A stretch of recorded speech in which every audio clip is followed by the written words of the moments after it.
welcome in, first of all, the audience who have been asking questions. And before we formally start the after show, I want to thank each of the three of you for allowing me to interrupt you, also for giving such great comments and inputs. I do want to say that the arsenic issue, I wish you had brought it up earlier because it touches on heavy metals and people are so incensed about heavy metals that it would have been so wonderful to hear you talk about arsenic and COVID. So if you could just finish what you were saying, Dr. Rajendran, and we'll start our after show with that. What should I speak, Bhaswati?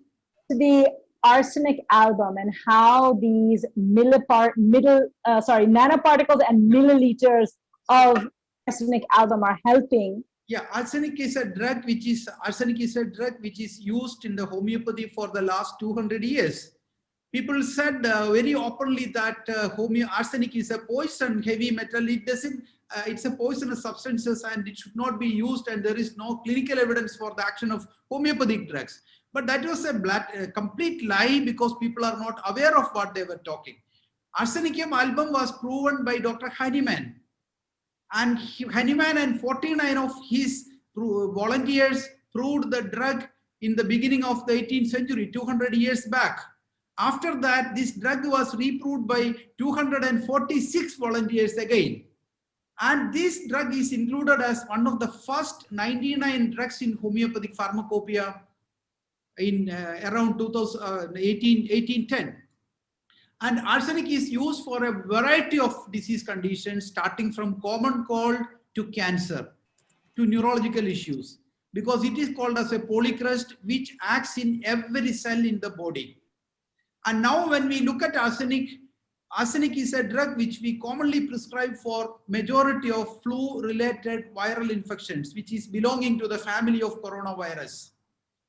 And arsenic Al-200 contains nanoparticles, which I can share with these pictures of the nanoparticles of arsenic with anybody. You can free to ask me. And these nanoparticles have 5 nanometer to 62 or 70 nanometer size.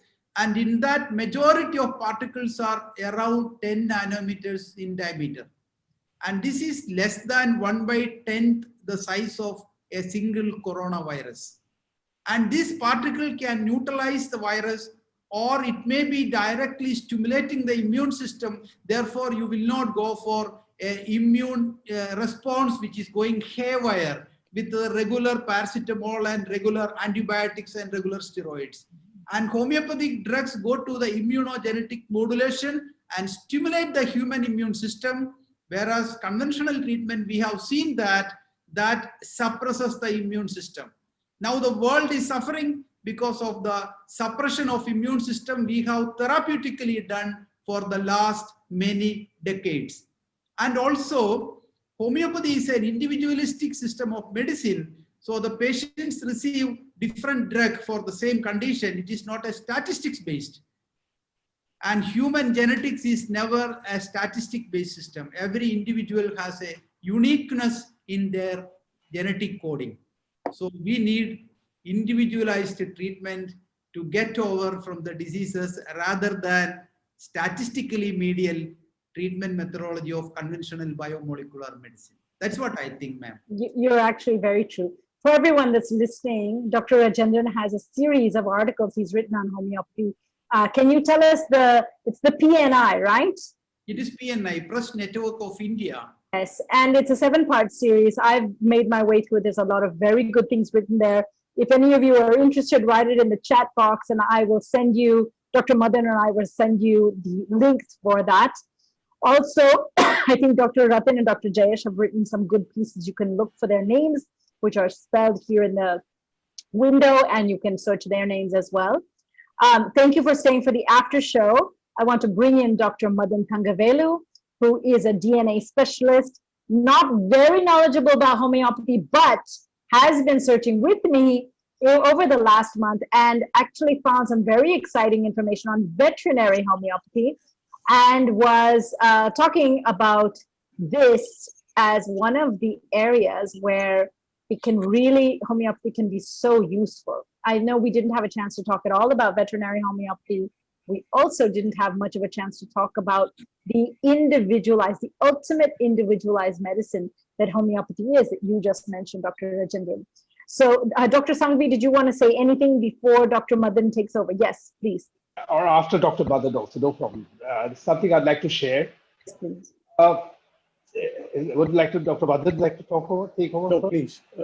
Thank you, Bhaswati. Thank you for bringing me in.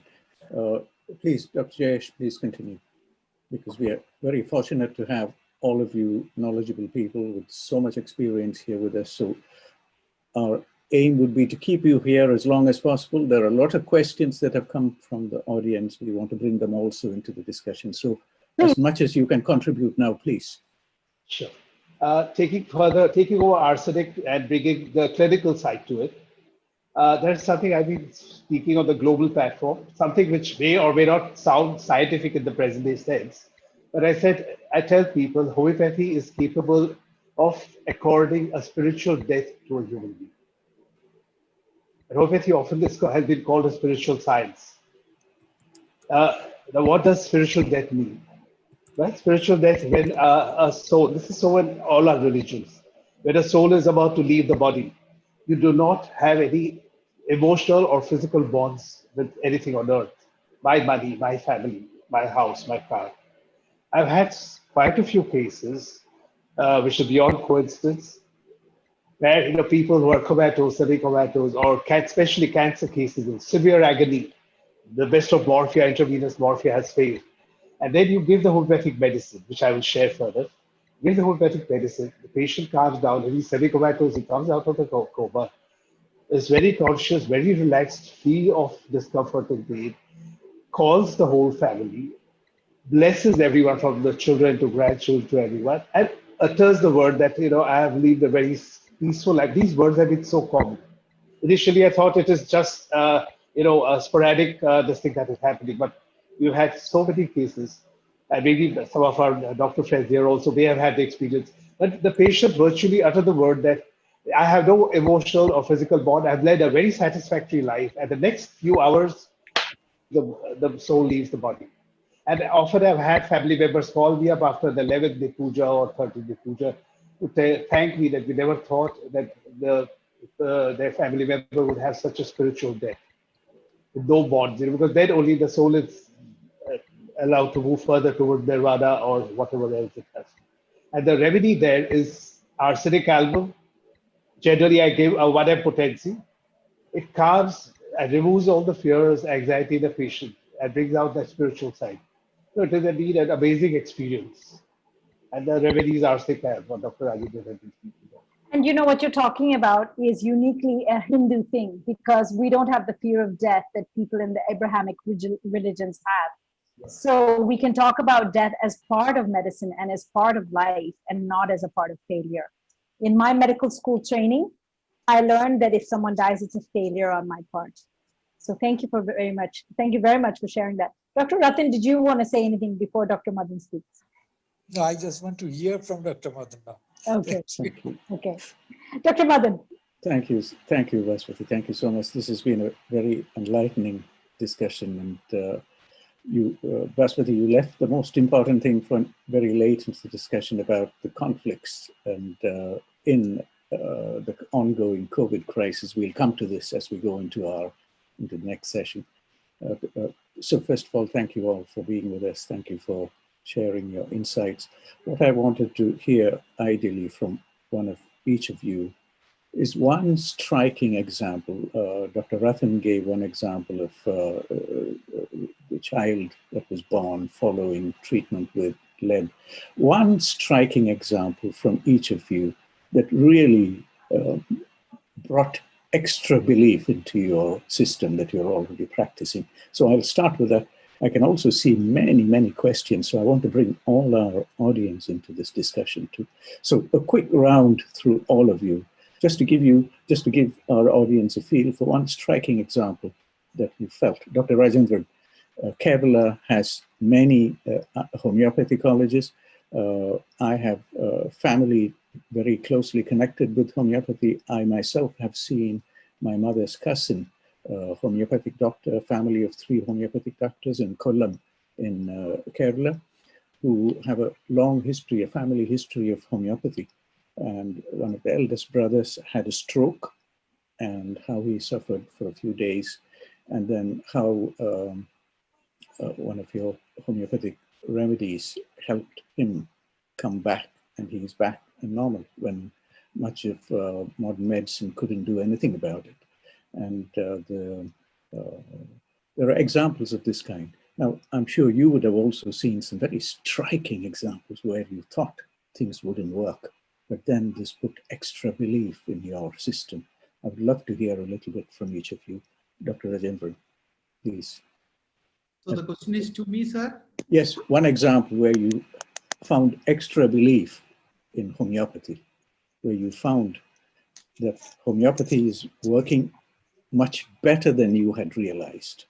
So you are expecting me to give an example where homeopathy... Yes, please. Yes, yes. Okay, I can just give you one example. A girl, she was studying in her 10th standard, that was, she was 15 years old. She had recurrent acute pancreatitis. And at least once in a month, she was getting admitted into the ICU, and it continued for 5 years. And she was on regular medication. She couldn't eat anything because she had some structural anomaly in the pancreas. So every month she was getting pancreatitis. And if she eat anything, even a drop of oil, that's enough to start the problem. And it was in a pathetic situation. The girl was living in Oman, and they came to India, and they wanted to keep the girl here, but still for 5 years, it was a hell for them. And the girl became so irritable, and she don't want to leave at all. And they came to me with the hope that homeopathy can help them. And actually, it was my first case of recurrent acute pancreatitis. I never treated before that. I told I will try my level best. I studied her case in detail, and in more than an hour. And I prescribed her one medicine which came up that was called the Spongia. It was called the Spongia 200 potency. I prescribed for her, and I don't know what to speak about that. She didn't have a single attack after that in the last 3 years. And now she is studying in UK for her graduate degree. And still she carry medicine from me. And I gave her only 2 medicines in all these 3 years. I can tell more than 3 years right now. Case record is in my file right now. And I gave her Spongia 200 as well as Iris versicolor LM1 potency. These 2 drugs only prescribed, and this girl is completely free from any sort of symptomatology, infection, nothing. It was an acute emergency. Always it is an acute emergency. And this case was one of them. I have too many cases like that which I admitted and treated in my hospital throughout my career of 30 years as a teacher, including acute pancreatitis, acute appendicitis, and extradural hematoma. I have patients, and definitely it was published in a book called Homeopathy in Emergency Medicine, published by Dr. Michael Frass and Martin Buchner in Germany. This is one good case I just got remembered when you Thank you, Dr. Rajendran. I have a question. This is also in the minds of all the audience. What was the logic you used for spongium and the second formulation? How did you come to this? That's a very important question, because in homeopathic methodology, what we do is we go for, rather than pancreatitis is the starting point of our inquiry, but beyond that, we go for the mental and physical characteristics of the patient. That shows the individual characters. Individual characters are basically derivations. That means your liking, your disliking, your emotions, your cravings, your aversions, your reaction to the thermal, that means the heat and cold, and reaction to the environment. All these things basically comes out of your genetic constitution. Thank you so much.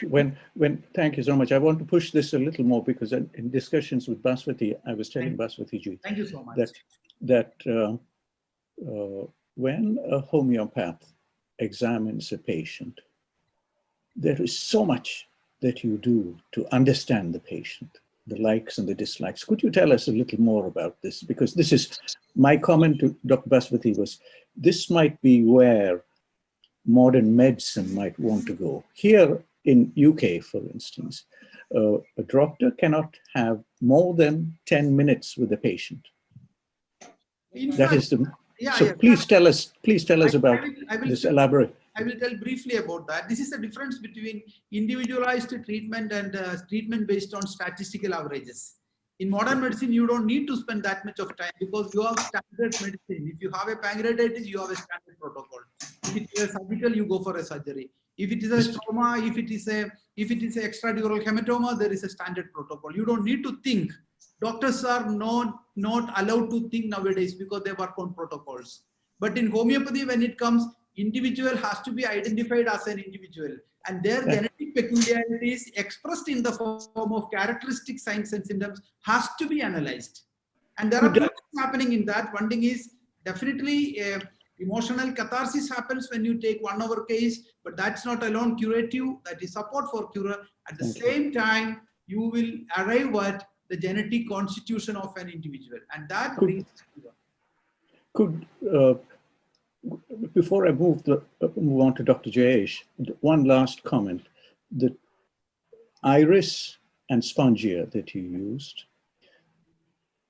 you feel there is something you can teach modern allopathy and Ayurveda people about that logic that you are using? Is there something there you feel out of 35 years of experience?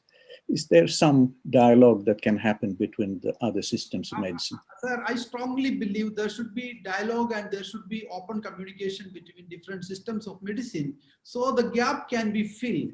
The knowledge is isolated in different pockets and different islands, and people should open their mind, go around. Dr. Bhaswati is going around and trying to see what is reality with other systems of medicine.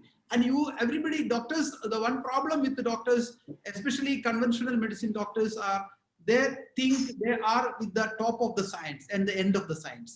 There is nothing called top of science, or there is nothing called the Everest of the science.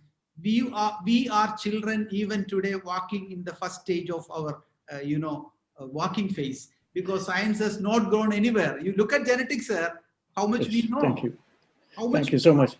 Thank you so much, Dr. Rajendra. Your comments are very nice. I've put some points on our chat box about the structure of water, particularly some information about structured water and water memory. These are areas that I collaborate with researchers here. Thank you so much for sharing your wonderful case study. We have noted this one, the 2 formulations. Dr. Jayesh, similar comments from yourself, please. A striking example where you found something new that you hadn't thought about and that really put extra belief in your system.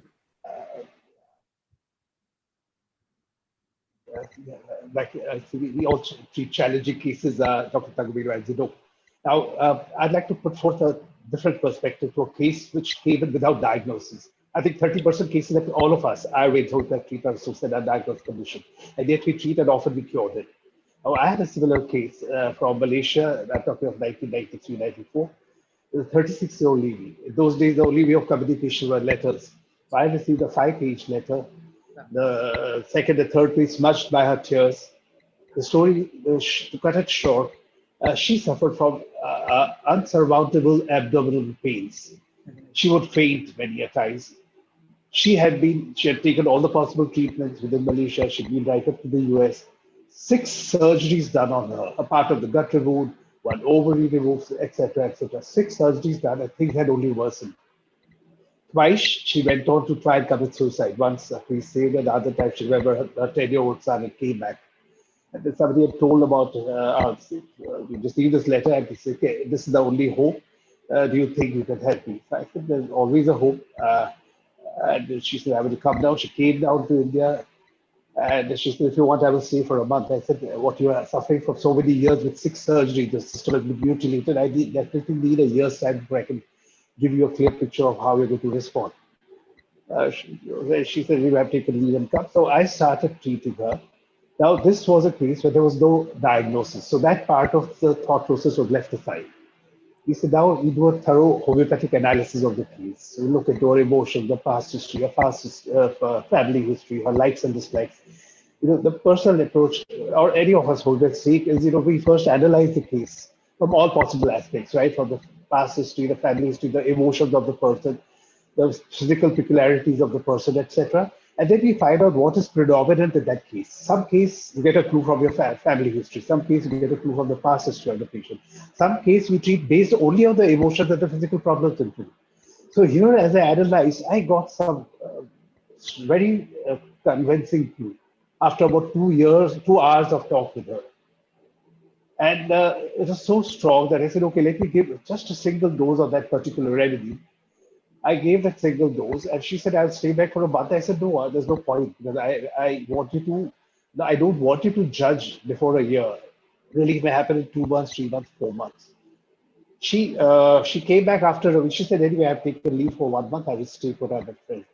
After a week, she comes back and she said, I feel maybe my pain is a bit less. So I said, what do you mean it's a bit less? She said, no, it's a bit less, but maybe I think because I'm on a holiday. So I said, you normally take holidays in Malaysia. She said, no, I do. So do you feel better? She said, no, normally I don't. So I said, anyway, I also was a little excited. I said, no, I don't jump the gun now. Wait for a little while, observe, let some time pass. Then only I feel happy about it. So time passed, she went back, and in 3 months she wrote that I've not had a single episode.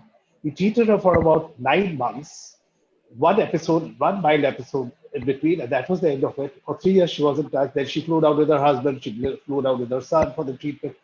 Now the remedy, coming to the remedy was Lachesis 30. Lachesis is a medicine made from snake poison. Right? Could you spell that for us as we go into the... Lachessis.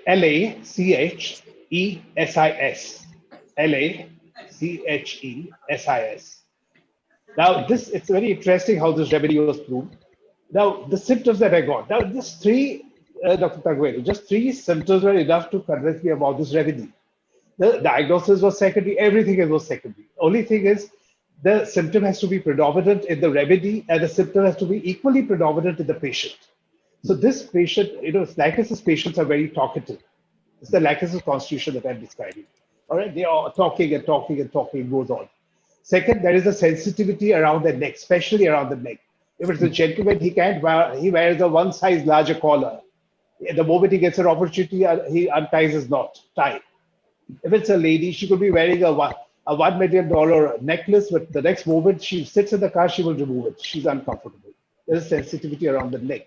And such people are generally emotionally sensitive. This is how I look at how I decide on this remedy, Lachesis. There are pages and pages of symptoms for Lachesis, but this is where our experience comes in. We begin with a huge number of things, and it comes down close to just a handful of medicines, and we are short prescriptions. So and Lachesis being a sensitive medicine and a sensitive patient, I always give a low potency. Normally, I would give 1,000, 10,000 of other remedies. I just give a Lachesis 30.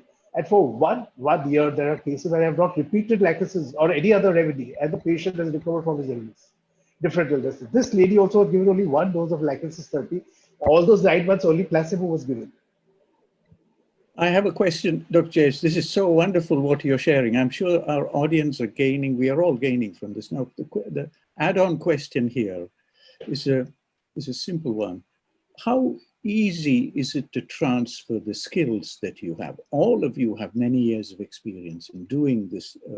How easy is it to transfer the skill to any system, to Ayurveda, Siddha, or modern medicine? Because the way in which you're thinking and the way you arrive at something is very important. The reason why I ask this is when you talk about sensitivity on the collar and neck, it is an indication of some neuronal activity here. I'm putting it in a very crude way. Yeah, so it's scientific way of putting it. And that is common to all the systems. So is it easy to transfer this skill? Before I go to Ratinji for some comments, because you do such a deep analysis of the patient and in a very sympathetic way. You spend the time, you question, you observe.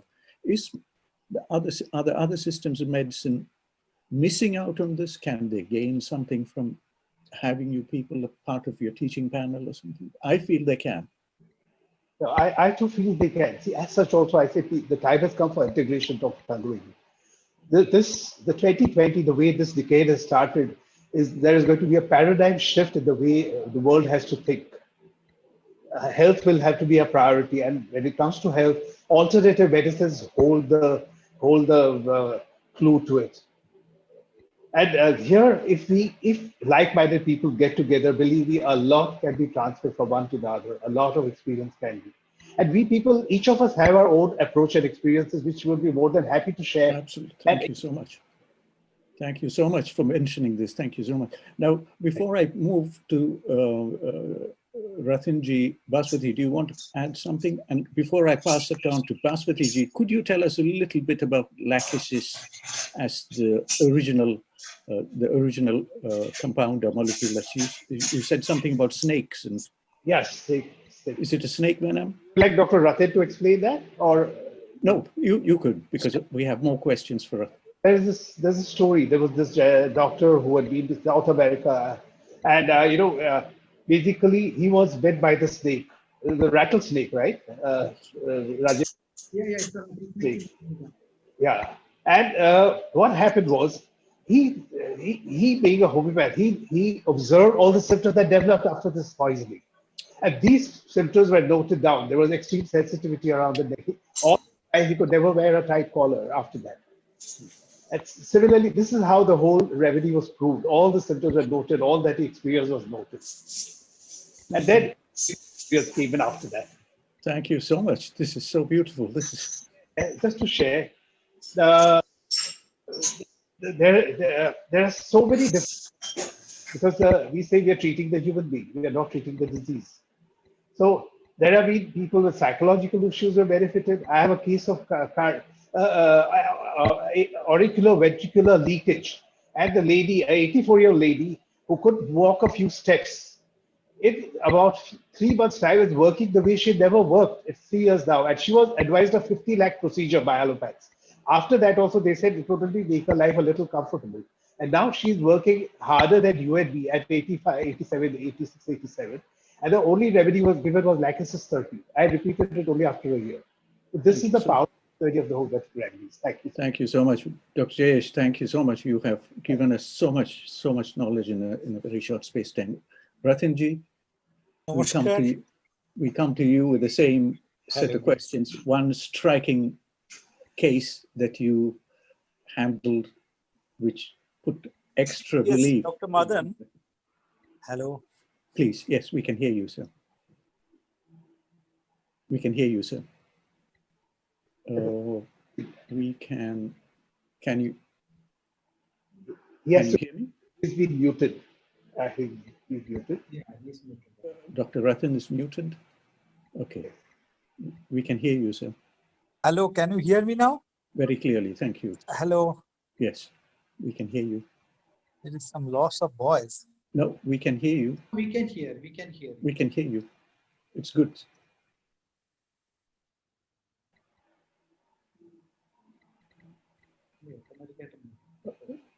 While Dr. Ratin comes back, could maybe we continue with you, Dr. Jayesh. You were saying how easy is it to transfer these skills, and is that examination of the patient, the note-taking, is that all easy to transfer? Also, Dr. Rajendran may want to tell us a little bit here. Yeah, actually, sir, the thing is, when we study a science, we look at that alone. We don't want to study extra anything because we wanted to know what we know about it. In medicine, that's not a good strategy because in medicine, we cannot reach masters at any point of time. And when we do that, the medical world, which is segregated into a religious prototype, which is becoming more of like a religion of faith rather than a rational inquiry. We need to know the philosophy behind every science, every medical science, including Ayurveda, homeopathy, modern medicine. Because modern medicine is based on Cartesian duality, where body and mind is segregated. And the mind is never ever considered in the treatment.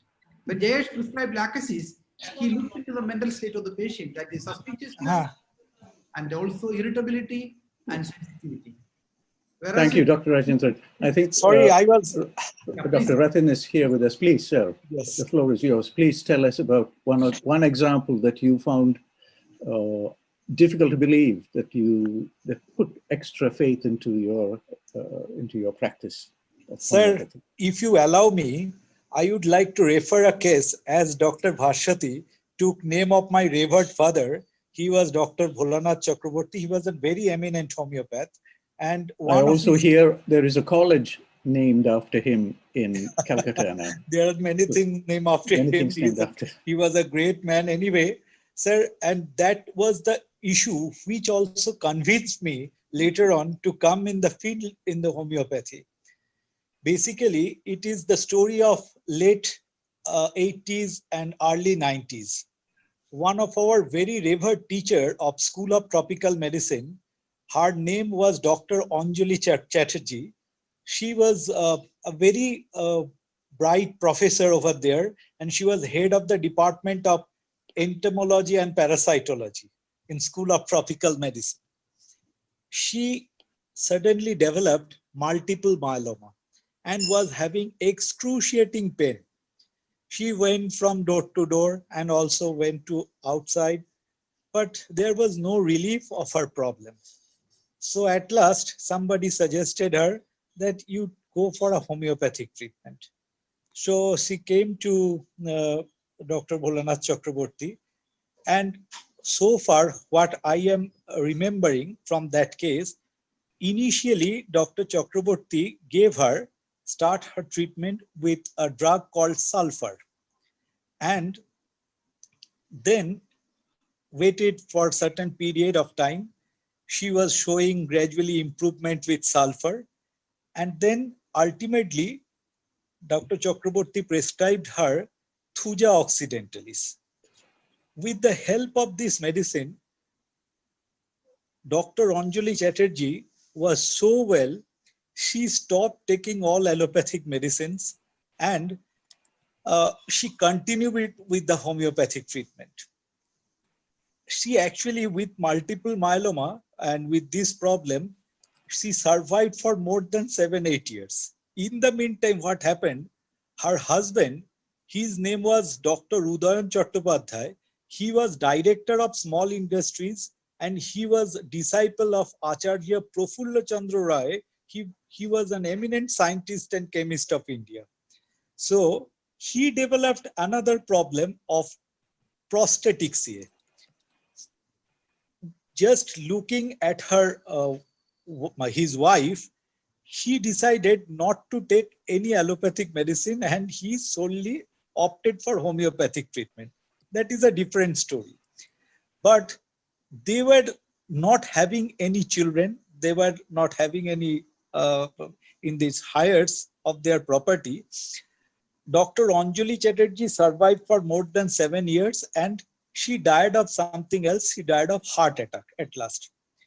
Then Dr. Udayan Chatterjee, he decided to donate the entire their property for homeopathic research. And he donated the entire big piece of land and everything for homeopathic research. He came to my father. He asked that whether anything can be developed in name of Dr. Anjali Chatterjee.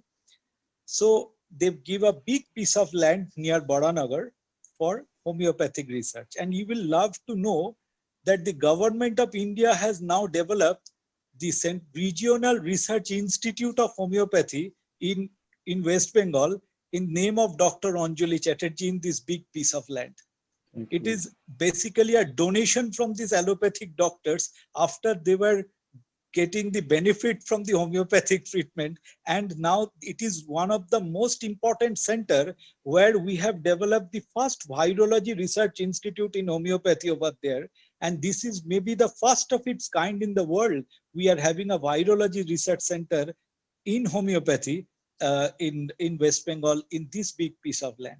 Later on, actually, I observed that why the sulfur and thuja was selected. The Bose Institute, Professor Tanya Das and Professor Dr. Gauri Shankar Shah, they conducted the research with sulfur and thuja over there on cell line and also on different areas. They published paper on sulfur and thuja. The sulfur is a very important homeopathic drug which works on the caspase gene. And 𝐻𝐻𝐽a is a very important drug which worked on the P53 gene. Basically, at that time, the sulfur and 𝐻𝐻𝐽a was selected on the basis of his phenotypic symptoms only. But later on, we have seen that yes, the sulfur and 𝐻𝐻𝐽a, they have got influence on the gene, which can change can cause the up and down regulations of these things with the help of homeopathic drug. And I think now we can make a correlation why sulfur was selected and why 𝐻𝐻𝐽a was selected and what has happened later on.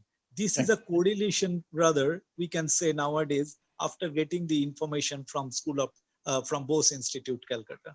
Thank you so much, Dr. Ratin, because Calcutta has a rich tradition of all literature and the sciences over the years, and we don't hear about it. So we're very, very lucky that you are here with us and sharing all this information. Before I take the floor back to Bhaswati and to the participants, I have one question. I've read a little bit about the news items only about the homeopathy and cancer initiative in Calcutta that you people have taken. Could you tell us a little more, because you are connected with the Central Council? Sir, actually what we have seen that basically Bose Institute, Calcutta, they are conducting very good research on oncology with homeopathic drugs. And what we have seen over there, suppose if we are taking a particular type of cancer, say whether there is a rash gene mutation and the patient has developed from there a CA colon. If something has happened like that, they are not only a single drug, but a group of drug is supposed to show the efficacy over there, and which has got potential actions for creating the apoptosis over there. But these things, what we have observed over there, and another important thing is sulfur is a very important drug. If we can prime the cancer cases, what we have seen in the cell line, that with the help of sulfur, then the other indicated drugs, that works pretty well after that. Thank you. Thank you so much, sir, because what you are offering here is amazing. We have in our audience several people who might want to also add to this and share, ask yourself a few questions. I'm going to open this to... I'm going to make a comment first. Please, Bhaswati, please. One is, I had a patient several years ago who had ovarian cancer, stage 4, and was told that she would never be cured. And I did my certificate course in homeopathy about 5 years after medical school. And I started using some homeopathic remedies in my practice. They're widely available in the US by the right places. You have to know where to go. You have to know which apothecary to carry it. Medical doctors. So this was a course called Clinical Homeopathy for medical doctors. She had ovarian cancer and everyone said she's basically gone, let her go. And she just said, you know what, I'm not going to let this go. For insurance purposes, she had to take chemo and she had to take radiation. Otherwise, she'd be knocked off of her insurance for the rest of her life. And so she came crying to me and said, I don't want to use chemo. What can I do? So I worked with another Ayurvedic doctor and I did what I do, which is integrative care. First, we gave her a compound that we made for Ayurvedic individual treatment. And we carried her through so that she wouldn't have side effects of the chemotherapy. She did very well. In fact, it shrunk her tumor so that when the surgeon went in about 11 days after the surgery was set up, we gave her about 11 days of Ayurvedic, what shall we call, regressive, it's a grunthil, if any of you understand what the Ayurvedic terms for cancer are. It basically cut off the blood supply and made the tissues around the cancer stronger. And they found that the tumor had shrunk and they operated. And afterwards, instead of using the anesthetic and pain-killing allopathic drugs, which we know suppress the immune system, we used 5-FOS and we used arnica. And she snuck them in because the doctors would not let her have them legally. So using 5-FOS, she didn't have to use her morphine drip at all over the week that she was in the hospital. She recovered, and by God, she's still living today. The doctors of course, took credit for it because they had surgically operated. And actually, she had metastases which regressed, which they hadn't accounted for, which they had not been able to work with. They had only taken out the primary tumor to do palliative surgery. This case actually taught me about 5-FOSS, and I have used 5-FOSS in my therapies. The best that I have found is in India. I get it at M. Bhattacharya and Co. when I'm in Calcutta or in Benares. And I find it to be extraordinary. And I'm wondering if any of you can talk about 5-FOSS because it's used so well. So that's one to ask. The second is I just wanted to put in a couple of statistics that I didn't mention in the first 60 minutes. And that is that I don't know if all of the listeners know how many seats there are of homeopathy in India. But according to the NEET examination, the entry examination for Ayush, there are 221 homeopathic colleges. And for 2020, this year, which was last month, there are 16,173 seats for the BHMS degree. And there are 2 national institutes of homeopathy that take in 143 of those 16,000 seats. So I just wanted those statistics to be there for everyone. To know that there are quite a lot, not enough in a country of 1.3 billion, but there are quite a lot of students that are eagerly wanting to hear from doctors like you about the promise of homeopathy so that they can stand tall and not feel that they are a minority. So I just wanted to Thank you, Bhaswati. Thank you so much. We have Dr. Arvind Kulkarni from Pune, working on integrative cancer. He's been on our panels before. He described the case of a young girl with advanced cancer treated with homeopathy to get rid of some of the symptoms. And we had also Mr. V.V.S. and Rao, who gave one example of Conium maculatum 200C and the mother tincture for vertigo. That seems to work well. These are all examples that are there out in the community, so many different rich experiences. And Dr. Ratin, before I go off to engage with our audience, I have a question. Madan, I just want to interrupt you to say, name the remedies. They are not for the diseases. Okay. They're the individuals that have individual symptoms. So when you say that this was Yes, sorry, that's my, yes. That's a very classic way of looking. I don't know if Dr. Rajendan and Dr. Jayesh will agree with me, but these remedies that you're mentioning are only for symptoms that come up in a particular person, not for the disease that they have. Wonderful. Thank you. Thank you, Bhaswati, for correcting me. Anyway, in this instance, these individuals benefited greatly from these treatments.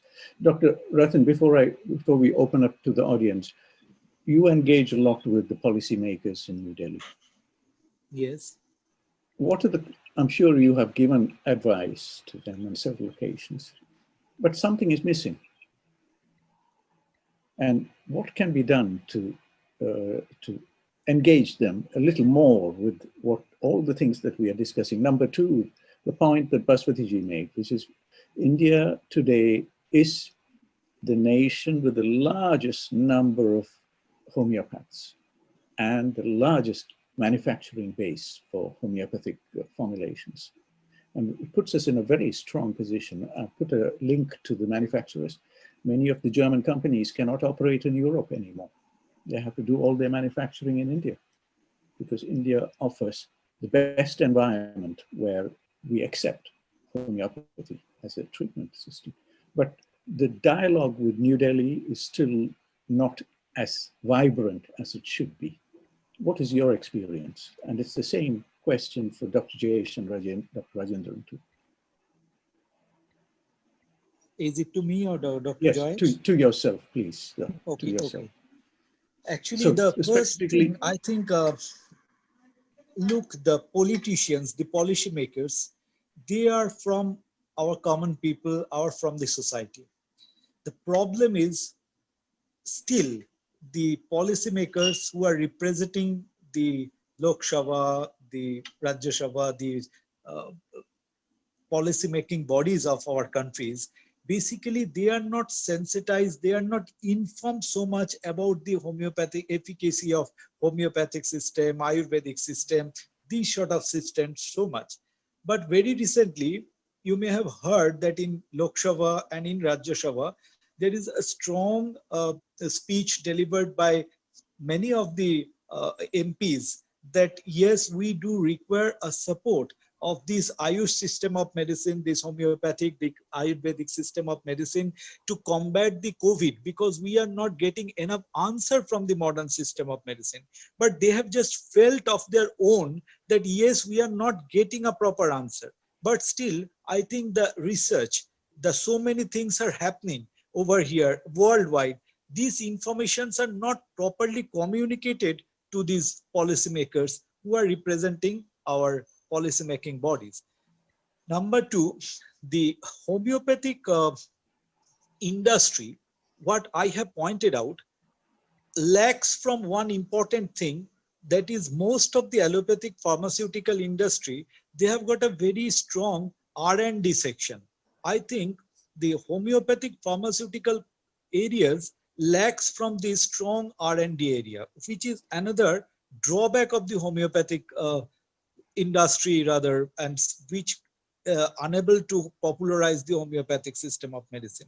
I think the homeopathic pharmaceutical companies require to pour a good amount of share for this R&D and all these things, and to popularize homeopathy among the people so that the information can trickle down up to the grassroots level. And then communications with these things is definitely required with the policymakers, with governments and all these things. This is something which I have noticed personally, which is also causing a hindrance for the popularity, for having a widespread use in this matter.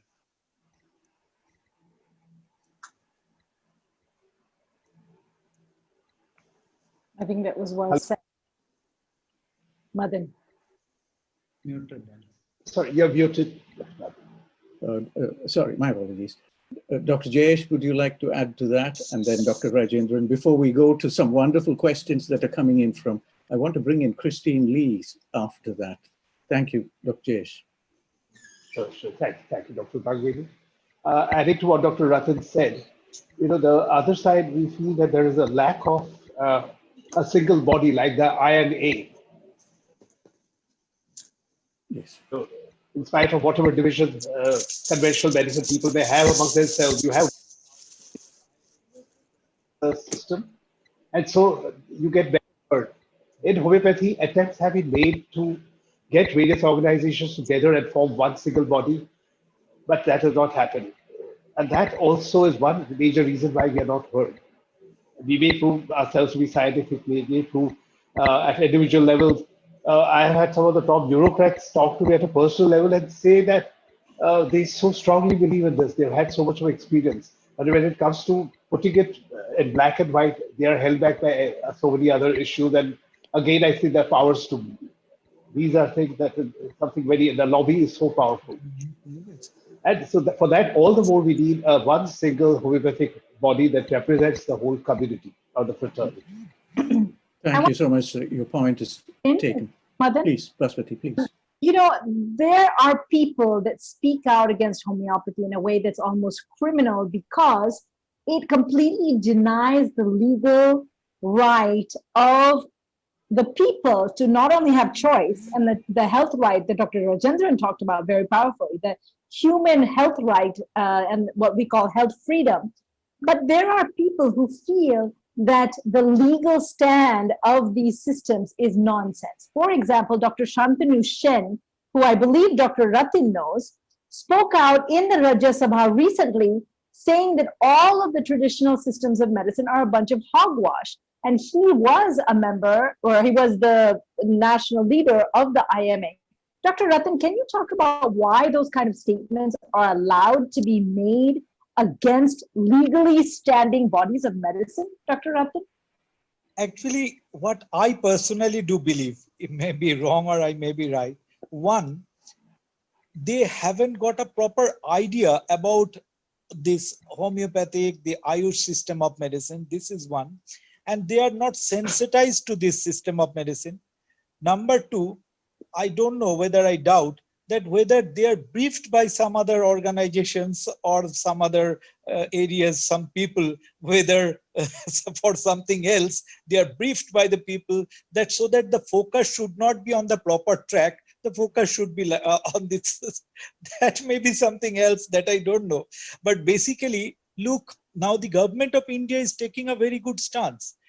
They are now going for a cafeteria approach. Like, we are not anybody to compel the people that you must go for homeopathy, you must go for this Unani, you must go for modern system of medicine. Instead of that, at the primary level, absolutely at the primary healthcare level, now government of India is taking a stance that we should go for a cafeteria approach, where all the system of medicines should be available, homeopathy, Ayurveda, yoga and everything. And the people will be the best judge who will decide that we are to opt for this system of medicine, that system of medicine. We should not force. But here, what is happening just beyond or contrary to the stance of the government of India, where we are saying like this, it's bad, it's nothing to do, it's rubbish, it's a criminal.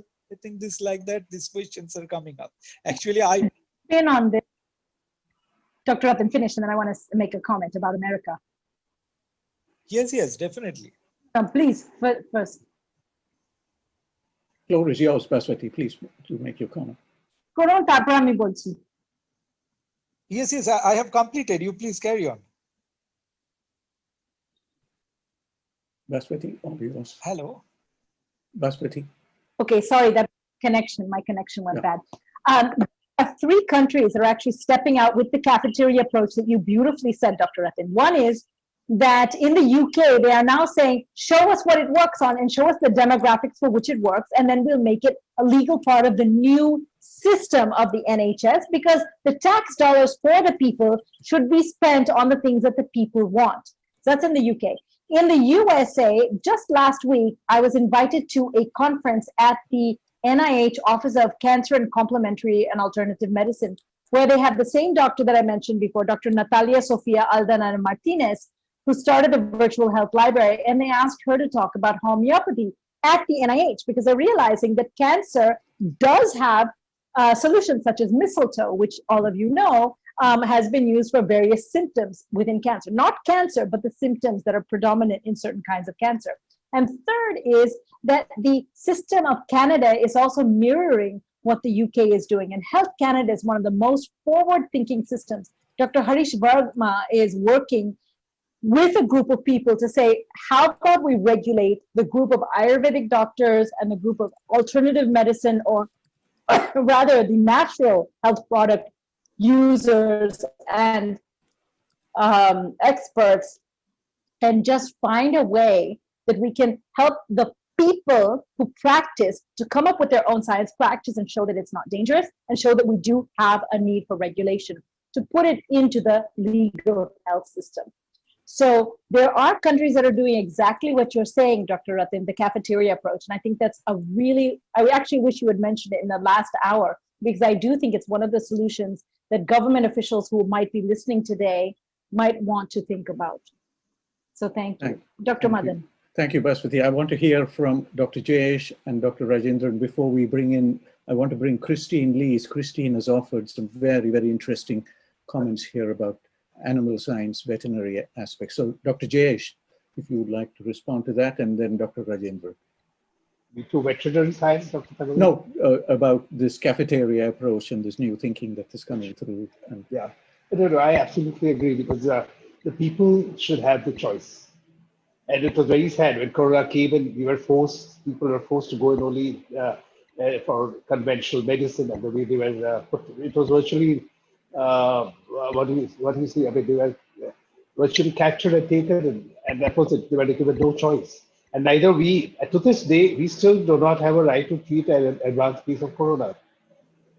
Now, only those who are home quarantined can just take homeopathy if they want. But otherwise, you cannot work in tandem with conventional medicine and help the patient. We have done it unofficially, but we cannot do it officially. So still, cafeteria approach at the choice to to the people should very much be there, I think, and that should be the next trend that will set in, I think, in the world. Thank you, Dr. Jayesh. Dr. Rajendran, would you like to add to this? There is a structural error in the health policy around the world, because conventional medicine is being treated as the primary treatment for every condition, even then there is no medicine for them. And other medicines are always being called as complementary or alternative. But in my strong view, in viral infections, conventional medicine should be a complementary medicine or alternative medicine. Homeopathy-like medicine should be the primary treatment, and people should have choice for that. And number two is, in cancer patients, in advanced cancer conditions, Jayesh is treating so many patients, I am treating, and everybody is treating so many patients. Advanced cancer cases, homeopathy can be the primary treatment and conventional medicine can be a complementary treatment for that. So like that, you need an international understanding about the human health issues beyond the commercial interest and fundamentally based on human freedom and choice. If we do that, we are successful. Otherwise, health industry will rotten to the core in the years to come. I'm sorry to say that. Thank you so much, Dr. Rajendran. You are giving us a lot of energy, and this is the very reason for the Ayush Valley Foundation. And we are very fortunate that we've managed to bring all of you together to express your views so clearly and with such strength. There are many other issues going on in the world. India is currently the chair of the board, the WHO board. One more point. Please. As far as the problem of science is concerned, I can assure you, in the last 1 decade, the primary questions regarding the drug action of homeopathy and the content of homeopathic drugs are well decided, and it is well experimented, and it is concluded with a completely scientific backend. But the scientific world may take a long time to understand it. That is a sad part of the story. We cannot go and teach everybody. People should study and understand the things. The next, before I bring Christine Lees into our discussion, our next hard talk will be on the first Sunday of December, is on the theme, what is evidence? And Dr. Bhaswati will hopefully bring together a collection of minds that will also touch on all these things that we are talking about here, so scientific evidence for homeopathy, evidence for homeopathy for viral diseases, evidence homeopathy for cancer. We will compile these questions, and maybe some of you would like to join us at that event also. So we will announce this over the next few days. We invite everybody to be with us on this very important theme of scientific evidence. The other point I wanted to make on the international scene is that India is on the chair of, is chairing the WHO board in Geneva. And I think our discussions and the comments being made here must trickle up to New Delhi and from Delhi on to Geneva. And I hope we will try and make that happen. We are compiling notes to make that happen, and all our discussions today, we will try and distill into a document that will go into the health ministries in Delhi so that it will move on as quickly as possible to Geneva to bring it out into the global dialogues that are going on. Thank you so much. Don't go away because we have questions coming to you from our panelists. Christine, you are free to talk now. Christine? You can unmute yourself, Christine. Christine? Oh. She's just going to unmute herself on her video. Thank you. Christine, thank you so much for sharing questions, the comments about the transference of homeopathic skills. Can you hear us, Christine? Christine? While we're waiting for her, maybe we can have Dr. Jayesh give some thoughts on this idea of the cafeteria approach. Please, Dr. Jayesh. Sorry, I didn't get you. On some more thoughts on the cafeteria approach and how do you want to implement this, and what advice you want to, what comments and advice you want to give New Delhi to encourage them to think a little harder about this issue? The cafeteria approach in particular. Yeah. The cafeteria approach is being talked about, and actually the Ministry of Ayush had even declared, I think, if I'm not wrong, a few years ago, 3-4 years ago, that they would set up institutions with multiple streams of medicine available to the people, to the public, and they would have a choice to select. But this has not happened for various reasons. And this can only be possible if we work together and move to convince the political hierarchy up there. Otherwise, it is going to be difficult. And I think there, homeopaths, Ayurveds, and other alternative medicine specialists need to work hand in hand. Otherwise, it has been lost in spite of declaring 4 years ago, if I'm not wrong. And where do you, Dr. Jayesh, where do you think is this communication gap? You know, because what is happening here between you practitioners and the state, you practitioners in New Delhi, it could well be the same lacuna that we have between New Delhi and the rest of the world. See, it's very difficult to say where it's getting lost, but see, we do not have, first of all, each of us, I do not know as much about Ayurveda, but like I said, in homeopathy, we do not have one single body that represents eternity. So say if all our alternative medicines have one single body that represents their fraternities, and these bodies come together, then there is no escape for the ministry concerned to hold back, because cafeteria system has to be the next in thing in medicine, I mean, for the good of mankind. This is the best you could do. But for that, you will have to work at the political level. And for working at the political level, you need a certain degree of force to build up. And that force has to come from individual streams of medicine, each being represented by one group. So unless we join hands together, or some of us have to make an effort and gather all our people together and then make a move. Otherwise, I feel it is very difficult. Thank you so much, Dr. Jayesh. I think the Ayush Valley Foundation is doing this, but we will come to you for your comments so that we can put our minds together. We are working now with Ayurveda people, we are working with Unani people, we are working with the Siddha medicine people, we are working with naturopaths, so, and the yoga people. So we will come, we will form that little axis from where we can gather the thoughts and share it onwards to New Delhi and other locations. So thank you so much. Dr. Rajendran, would you like to add a few thoughts on this before we bring either Christine, if she's available, or we have Dr. Harish Verma-ji from Canada, who's joining us. Thank you. Actually, this is something very, very important, because, you know, a cafeteria approach where now medical systems are system-centric. So we should change that, and it should be patient-centric.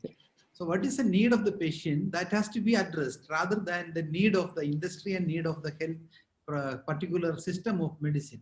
So there the boundaries between conventional medicine, homeopathy, Ayurveda, or any other methodology has to vanish. And these boundary lines are creating almost like a war between nations. And the systems of medicines are in war with each other. And there is no point in doing that. And this is a matter of science, matter of human life, matter of human existence on earth. And there we have to contribute as healers. So basically doctors should feel themselves as healers rather than the people with a, sitting on the higher table and pretending they are the gods, but majority of the time they are just behaving like devils in the hell. So there we have to give relief to the people. And for that, one simple thing every doctor and every person, every policymaker should understand is the science is incomplete. Rather, the medical science is totally incomplete, because we don't know even the functioning of a single cell completely in our body, which has 100 trillion cells, 1 billion neurons. Yes. And there we are trying to say we know everything, others know nothing. This is something preposterous, and this is something out of ignorance and arrogance. This two quality has to go, and people have to learn to know that our knowledge about human mind and human body is so little, and we are trying to build up. And if you learn that simplicity, this conflict and ego problems in the health science and among the doctors has to go. No other way. Dr. Rajendran, your comments are so clear and crisp, and we accept everything very, very gladly. I wonder if you have a homeopathic remedy for arrogance and ignorance. Definitely. Arrogance we can, but ignorance nobody can. Okay. Thank you so much. No, we have noted your comments. So thank you so much for being so clear with your thoughts and your contribution. Very grateful for this. And we will call on you while we draft these thoughts and sharings for New Delhi. Christine is missing. Christine, are you there?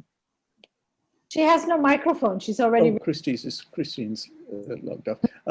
Harish, Dr. Harish Varma. You can take Christine off because she's not going to be able to. Okay. Christine, we would have loved to hear from you. Keep chatting. We like comments, so thank you for being part of this conversation. I'm sorry. Please be with us because there are so many people asking wonderful questions. Yeah. So if you can Dr. off Harish list and put Dr. Harish on. Harish is on, but I think we've lost Dr. Harish too. No, Dr. is here. Dr. Harish, can you come on with your microphone? Dr. Harish? Sir, I'm listening. Yes. No, Good morning to everyone. Thank you so much. Thank you for joining us from Canada. Hope it's not too early in the morning for you in Canada. Dr. Harish runs a very active group, international Ayurveda group, where he has brought together a few hundred doctors from around the world, Ayurveda Vaidyas and others interested in the space. So we are so lucky to have you here with us, Harish ji. Please share your thoughts and comments. Homeopathy Canada. Yeah, thank you. Thank you, Dr. Madanji and Dr. Bhaswati ji. Thank you very much. It was a very good discussion, and I'm very much impressed from the experience of the panelists. My question to all panelists is, I have seen I'm an Ayurvedic practitioner. Earlier, I was doing practice in New Delhi, but now for the last 5 years, I'm in Canada, in GTA area in Brampton. For the last, in my practice, I have seen many times homeopathic medicines cause worsening of existing symptoms. Particularly, I'm working in area of ulcerative colitis. When some of my patients, they took homeopathic medicine, their bleeding, they complain more bleeding, more diarrhea, more mucus coming, and their symptoms aggravated. And when we contacted homeopaths, a lot of my friends are homeopathic doctors in Delhi. Dr. 𝐂𝐘𝐔𝐒𝐇 is a very good friend of mine. And they generally say this is called homeopathic aggravation. And I have seen in my practice that many patients could not return to normal life after aggravation caused by homeopathy. Later on, they were given either allopathic drugs or some Ayurvedic herbal medicines to calm down symptoms. What is the experience of today's panelists about homeopathic aggravation? Is it common? Is it wise to control homeopathic aggravation with allopathic medicines? And how you distinguish homeopathic aggravation from adverse effects of medicines? Thank you.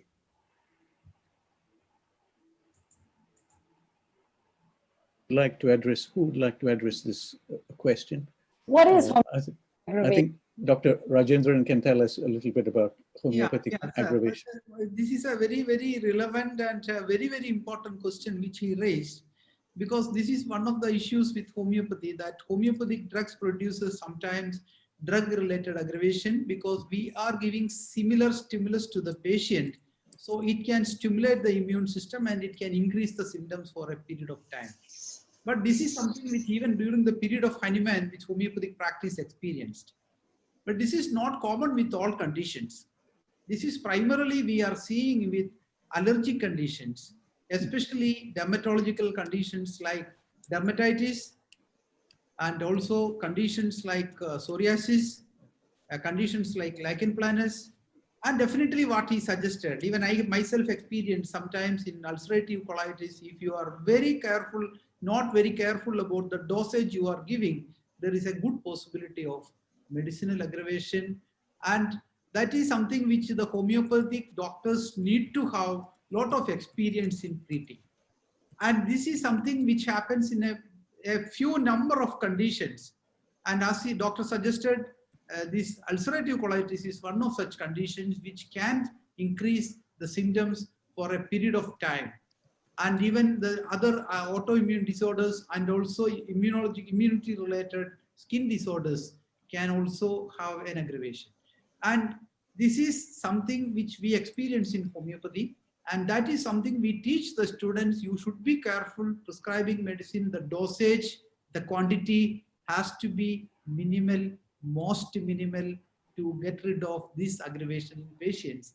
And this may be because of, the lack of experience of the doctor who prescribed. Otherwise, it must be a mild aggravation lasting for a day or two, will not be going beyond that. But if it goes for weeks together, months together, something went wrong with the dosage of homeopathic medicine which is given. That's what my feeling about it. Thank you. Thank you, sir. I don't know if Dr. Ratin or Dr. Jayesh want to comment on this. Harishji, Yes, is this... It's a very interesting and a very common problem of the practice. Basically, look, homeopathic drug selection depends on a special character. It depends on the depth, pace, and the magnitude of the illness. Suppose the pace of the disease cholera is not the pace of the disease of diabetes mellitus.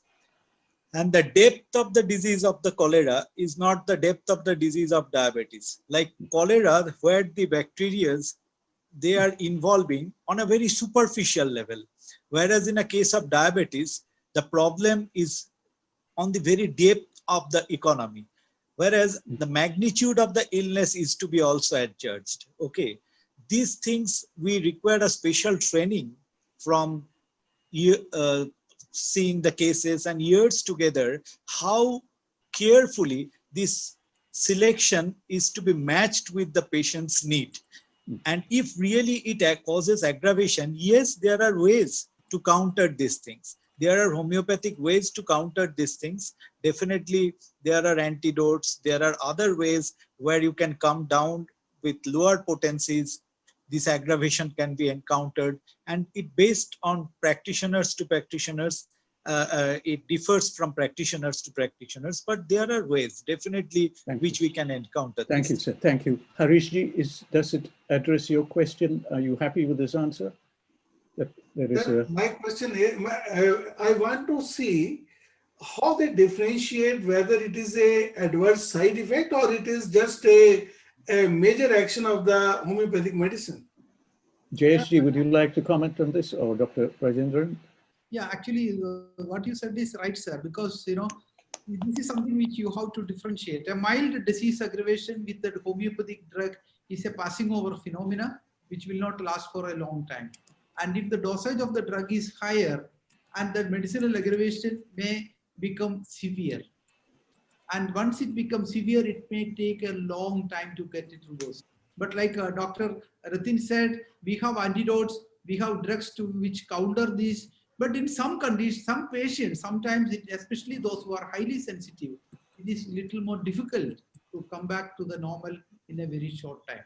So whether we call it as a medicinal aggravation or the side effect of the drug, this is a technical thing which we can think about. We can call in either way accordingly. But is it easy? The question is it easy to distinguish the difference? And I think this is what Harishji is asking. Because you are very skilled people, you've done this, you worked in this area for 30, 35 years, 4 decades of work. Is it easy to convey, to share those soft skills to young doctors? Is it easy to teach them? I think maybe that is what Harishji is asking. And also to transfer that to... What personally I do is, if there is a slight medicinal aggravation shows, I insist the patient, if they start the medicine and slight aggravation starts, immediately withdraw the medicine and report.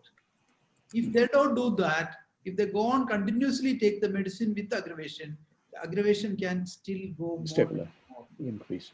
Dr. Jayesh, would you like to add to this to satisfy Dr. Harish in Canada? Yeah. Doctor, of course, the rest Dr. Rajendran and Dr. Ratin has said, which is the fact.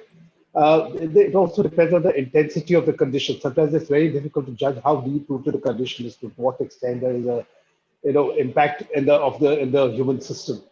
Now, well-experienced homeopaths may not have so much of difficulty, but yet even we also counter times when it is, these phenomena do happen. Now, if it is a homeopathic aggravation, generally it would not last long. And if it is not a homeopathic aggravation, the disease is aggravated naturally, the medicine has not yet been able to set in effect, then the effect or the condition would keep on aggravating. It would become bad to worse. So if the condition stays put that way, like what Dr. Harish said, we can use, most of the time with homeopathy itself, a good homeopath will be able to control the acute, either an aggravation or an aggravation of the disease itself, not a homeopathic aggravation. Both can be controlled with homeopathy. But if the situation demands, one can use modern medicine if there is no option, and it will not hinder the effect of the basic treatment that is going on in homeopathy. You can still take over if you have the knack.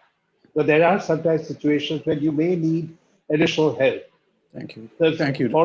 Can you add one point, Jayesh, into that? Sometimes what happens, doctors advise the patient to immediately stop the conventional medicines they are taking. And that is not a fair way of treatment.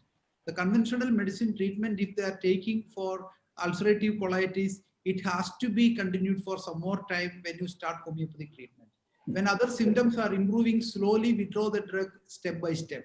If in one stretch you withdraw the medicines already taken and switch over to homeopathy, there is a high possibility of things go out of control. Not only in ulcerative colitis, even in hypertension or diabetes or any conditions, immediate and abrupt withdrawal of conventional treatment is not advisable. Thank you. Thank you, Dr. Rajendra. We are so lucky to have such vast experience here with us. So Harishji, I don't know if this satisfies your comments. We want to hear a little more about how homeopathy is accepted in Canada. Bhaswati mentioned a little bit about Health Canada and how they are also thinking about the cafeteria approach. Do you see some of this happening in Canada? How do you see it? And particularly in the Ayurveda space, you are very much involved in the Ayurveda space too. Please tell our audience a little more about how you are feeling about the change that's happening. COVID times. Yes, please. Canada is the best country for alternative medicine, and homeopathy is a system which is already regulated in Ontario state, and it's a regulated profession in Canada, and people are also interested, public is also interested in homeopathy medicine, and practitioners are enjoying their profession. And I think the homeopathy is growing very much in Canada. And nowadays we are planning to get Ayurveda regulated in Canada in various provinces, because it's a regulation is a provincial matter. So we are now tying up with some groups for regulation of Ayurveda in Ontario. And for regulation, as you are aware, it is not only the professional work which is required. There is a lot of political will, there is a lot of public demand, a lot of things are going on. So I'm attached to various types of people, various organizations, social organizations, and professional organizations. And I'm also taking help of some political people from India also. So we are trying our best, but homeopathy is already a regulated profession. And Dr. Sharma, Bhupender Sharma, he is the head of homeopathy in Ontario, and he is MD in homeopathy. And I had few talks with him on this issue also with him. I discussed, and as our experts mentioned, but I feel personally it is very difficult to, there's a very thin line between serious patients when the symptoms are severe, it is very difficult to find out whether the medicine is causing aggravation or the disease is going into severe on itself. Like I am dealing ulcerative colitis. So patients who are passing say 10 to 15 motions a day, with full blood, mucus, pus, when they are taking some medicine, say for example, they have taken homeopathic medicine, from 15 motions, they have gone to 20 motions. It is very difficult to find out whether there is any relief or aggravation. It's a very sensitive area. But today I got this knowledge that homeopaths should first observe with the mild doses. And one of my friend, he told me that if there is no aggravation of symptom, that medicine will not work as per homeopathic principle. This I also want to clear. I want to have this knowledge from the expert. Is it true? If the aggravation of the symptom will not be there after consuming homeopathic medicine, that medicine is not working for that particular disease. I want the answer of this question from the experts. Okay, may I? Yeah. Shall I think that is that perception itself is wrong, because some of the rare events people will take and generalize. I told you clearly there are conditions, there is a high possibility of medicinal aggravation which can happen, especially in allergic conditions, autoimmune conditions, and ulcerative colitis like conditions. But in other conditions, it won't happen, rarely happen. And it's not a universal policy of homeopathy that every drug should first aggravate, then it has to come down. There is nothing like that. If anybody is saying like that, their knowledge in that area is not sufficient. That is why they are talking. Otherwise, there are some conditions we always teach the students. When you treat a case of allergic dermatitis, you have to be very, very careful about the dose. When you treat an advanced pathology, you have to be careful about the dose. When you treat functional disorders, normally you don't find any aggravation. But if you pump the medicine in quantity, higher and higher quantity, there is a possibility of aggravation. That is a iatrogenic problem, medicine-induced, physician-induced, rather than system-induced. It is the amount of skill which dictates such things, sir.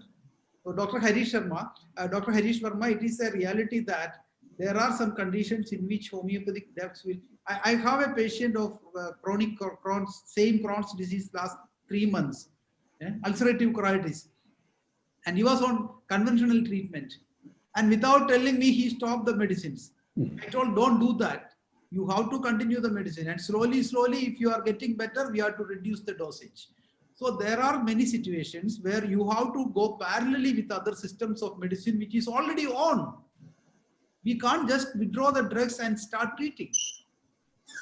Thank you, Dr. It's a very skillful area which needs to be, fine-tuned in years of experience. Thank you, Dr. Rajendran. I don't know, Dr. Jayesh, you wanted to say something here. Yeah. So, no, just what Rajendran said. It is absolutely not necessary for a homeopathic aggravation to happen.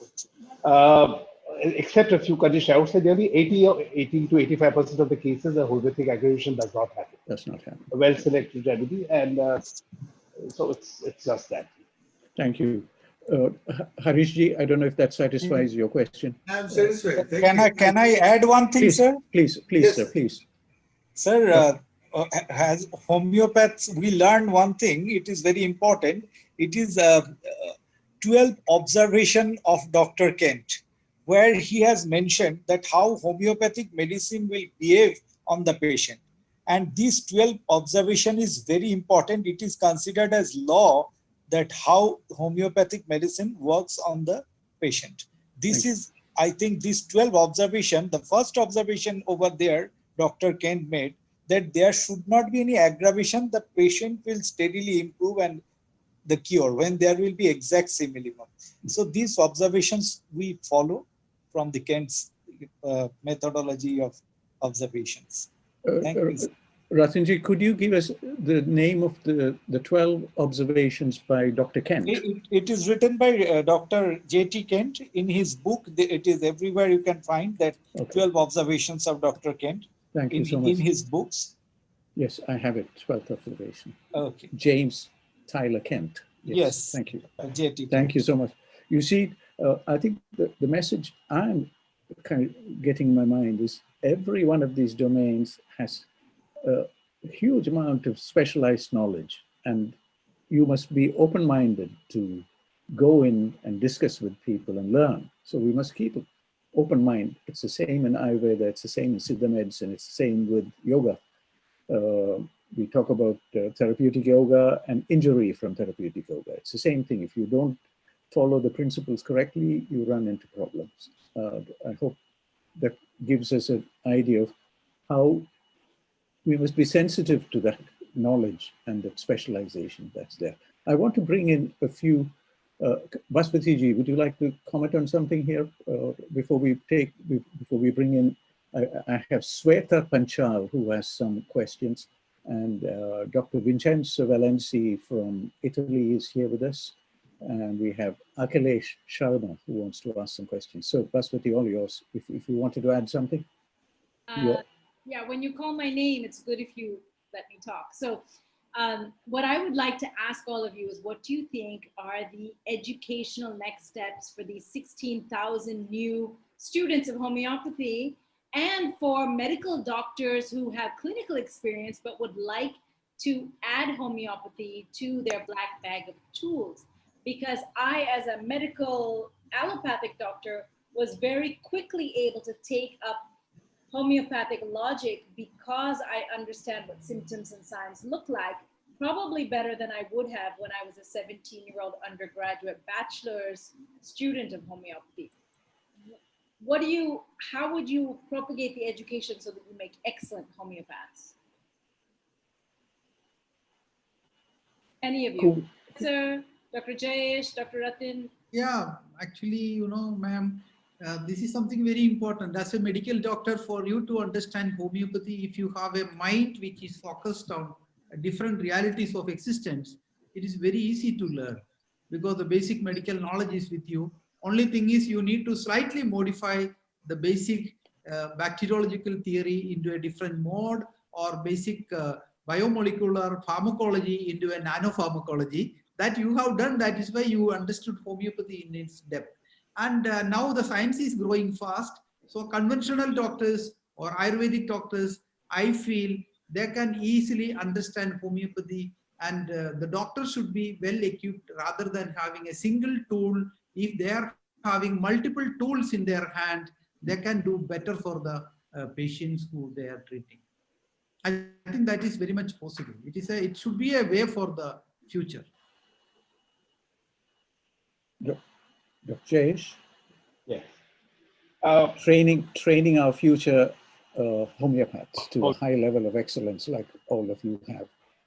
Always, knowledge of modern medicine followed by homeopathy is always an advantage. But there is a small flip side to it also, I have noticed over a period of time.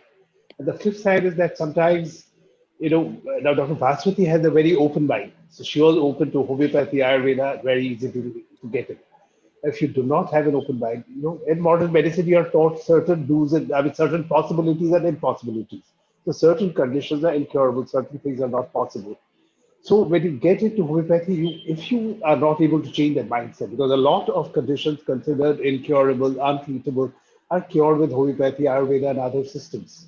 So if I've seen sometimes that they are not able to practice as well homeopathy as much as they could otherwise, just because of a certain psychological block that they have because of the earlier information and knowledge they had about these conditions. So this is a small flip side to it. A small percentage of people do. Otherwise, the knowledge of modern medicine coupled with homeopathy would be a better choice, no doubt. Thank you. Thank you, Bhaswati. I think that's actually one of the very, very wonderful things that we can bring to the allopathic world, to point out to some of them when they blindly say, oh, homeopathy doesn't work, to say, are you a scientist? Are you a curious person? Or do you already have your mind made up? And when we talk about biomedical science, MDs being the medical doctors, and they have the scientific evidence, I have to point out to them sometimes that they have been led into a dogmatic fraternity unless they keep their minds open. Some of my best friends will just say to me, oh, come on, Bhaswati, do you really think that homeopathy works? And I say that if you're patient-centered, and you're oriented toward what will work for the patient, you have to look at the evidence for homeopathy. It is only scientific to look at the studies done in the medical language, done in the Cochrane double-blind placebo-controlled trial methods. Over 400 have been published. And then you go to the clinical database that each of you, if we could take each one of your cases and make them into a teaching case, can you imagine the wealth of knowledge that we would have? Those pieces of data are actually what a curious, actual scientist should look at. Look at the patterns that you all have learned that allow you to diagnose and treat successfully. So I'm just curious how we're going to do that. How are we going to implement that in the Ayush government officials, in the various people around the country who are the, the Shantanu Shens and the people that say that homeopathy doesn't work. And how are we going to convince people other than using celebrities and, large voices of famous people to show them that homeopathy works? Because it's urgent that it not be taken away the way that it has been deregulated or made illegal in Europe and America. It's scary to have our choices taken away like that. Thank you, Bhaswati. I thought Sweta had a question, but she says she's happy with the discussions going on. I want to see if Vincenzo Valenzi here from Florence. Vincenzo, yes. Can you, if you put the camera slightly down, we'll be able to see all of your face right now. Also. Thank you. Thank you, Vincenzo. Greetings. Welcome to the Ayush Valley. Vincenzo is joining us from Florence in Italy. And Vincenzo is an MD, and he trained in Rome. He studied medicine in Rome, but is very committed to energy medicine, aspects of homeopathy, structure of water, biophysics, deep biophysics. Vincenzo, all yours. You had a comment, question to our esteemed panelists. It is very interesting. The question that you are discussing today.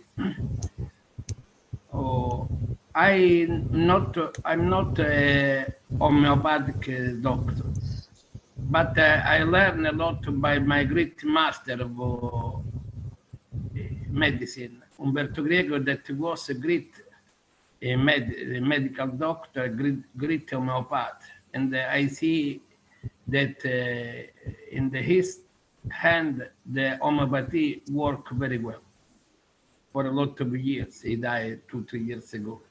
Is this in Rome? Umberto Greco was a very great doctor. Yes. Professor of medicine in Rome. Yeah. In Sapienza. Yeah. Thank and he was indeed Napoletano, Naples. Not only music or Solomia, but a great genius. And he tried to learn about all the school of medicine. He teach me the chakra, sub to the body, and the meridians measure with the Meridian Tech. We organize the Meridian Tech seminar, workshop. And to observing his great work, I note that all the drug, not all homeopathic drug, but also allopathic drug, work on meridians. So he used his immense experience in homeopathic drug to manage a lot of disease.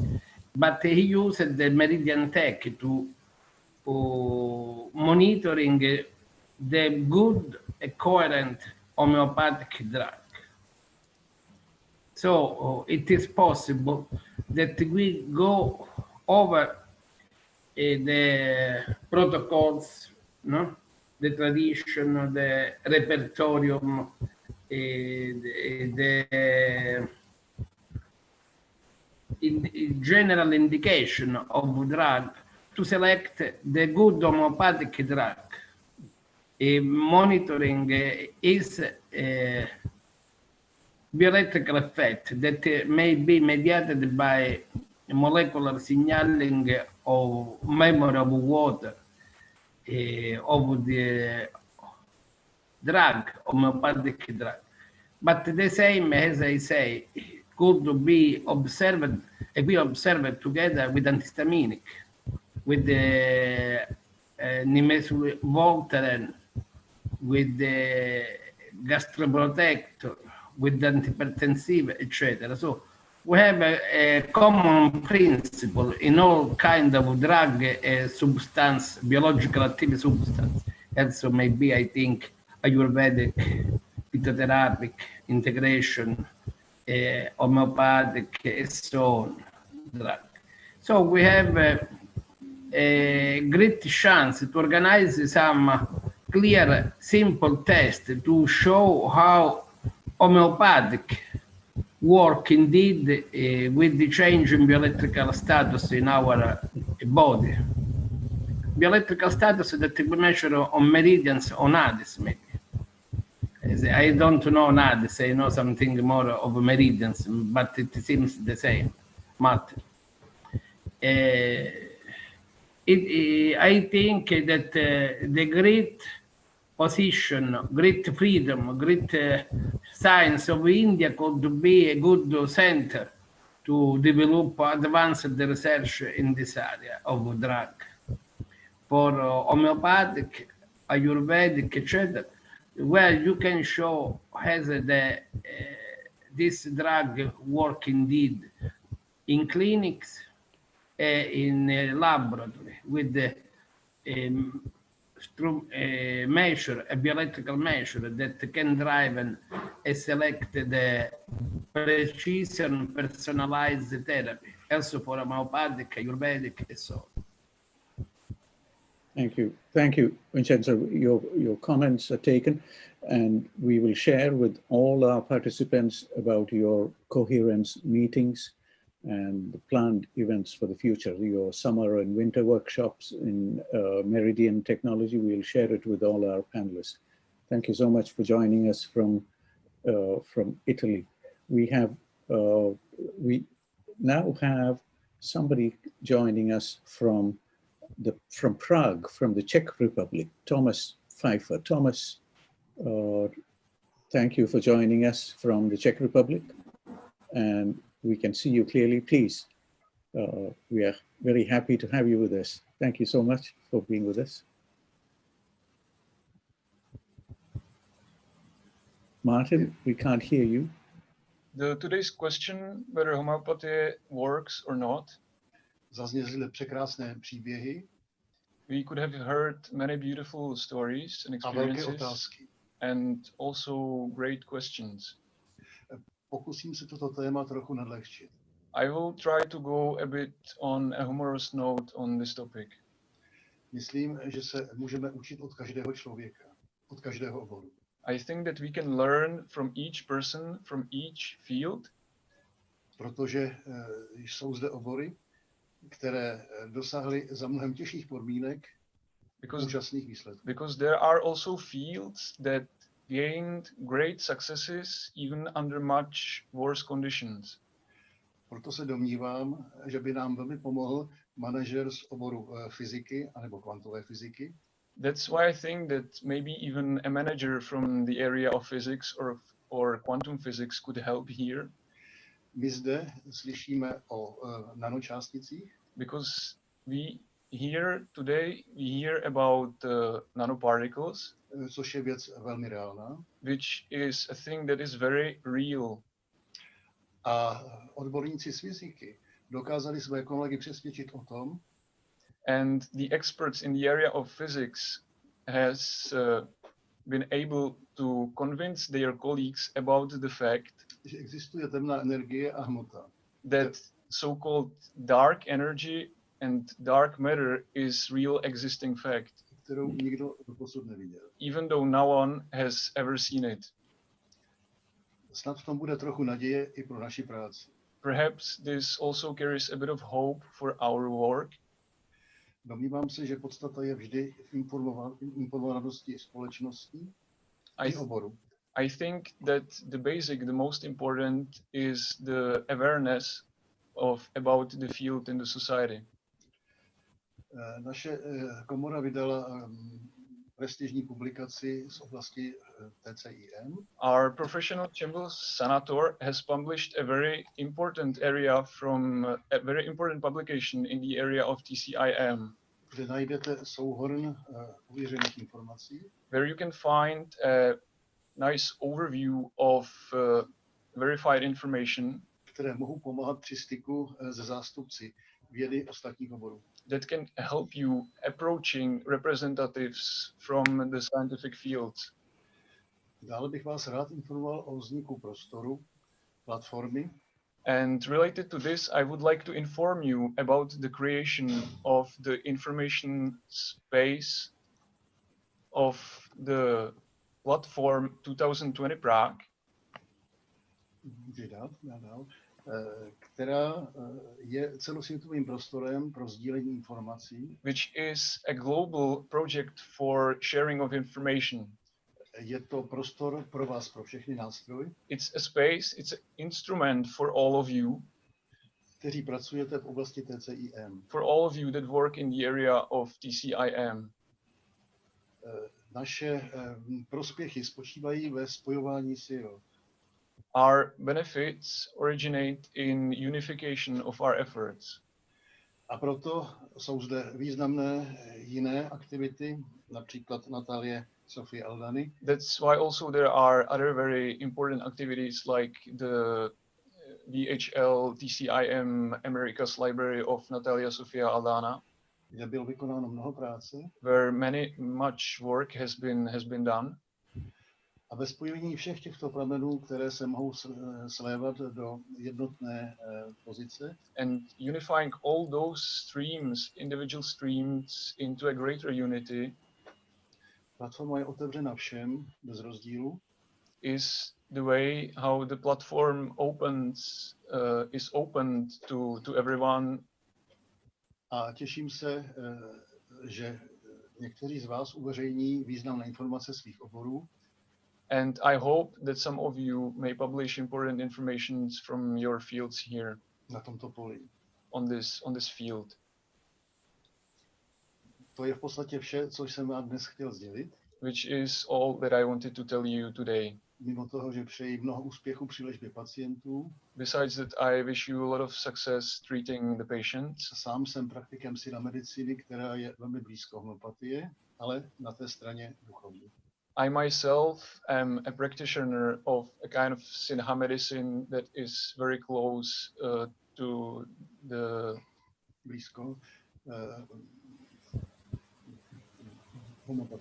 very close to the homeopathic medicine, but from another perspective. Děkuji za pozornost. Hodně štěstí. Thank you very much for your attention and good luck to everyone. Thank you, Thomas. Thank you for joining us. For those in the audience, I've just put a note here about the TCIM America's Library, and Thomas is hosting a Congress in Prague in June next year, and I think Thomas would like this to be an invitation for everybody to come and be with us in Prague next year. And this resource that Thomas mentioned is it's a very large compilation of one of the best compilations of traditional medicine that we have to date, and it's freely downloadable at Thomas's website. So thank you, Thomas, for being with us. Thank you for mentioning. For those who, I just want to say a few more words about Thomas. Thomas connects a lot with Tamil Nadu. He comes every year with about 70 or 80 people from Prague, and he visits India every year. And he comes particularly to Tiruvannamalai, and his spiritual home is Tiruvannamalai, and Arunachal is his spiritual home. That is where he feels he belongs to, and he brings 70 to 80 people from the Czech Republic every year to India on a spiritual tour, and to take them to different parts of India, and particularly connects with Siddha medicine, Siddhas in Tamil Nadu.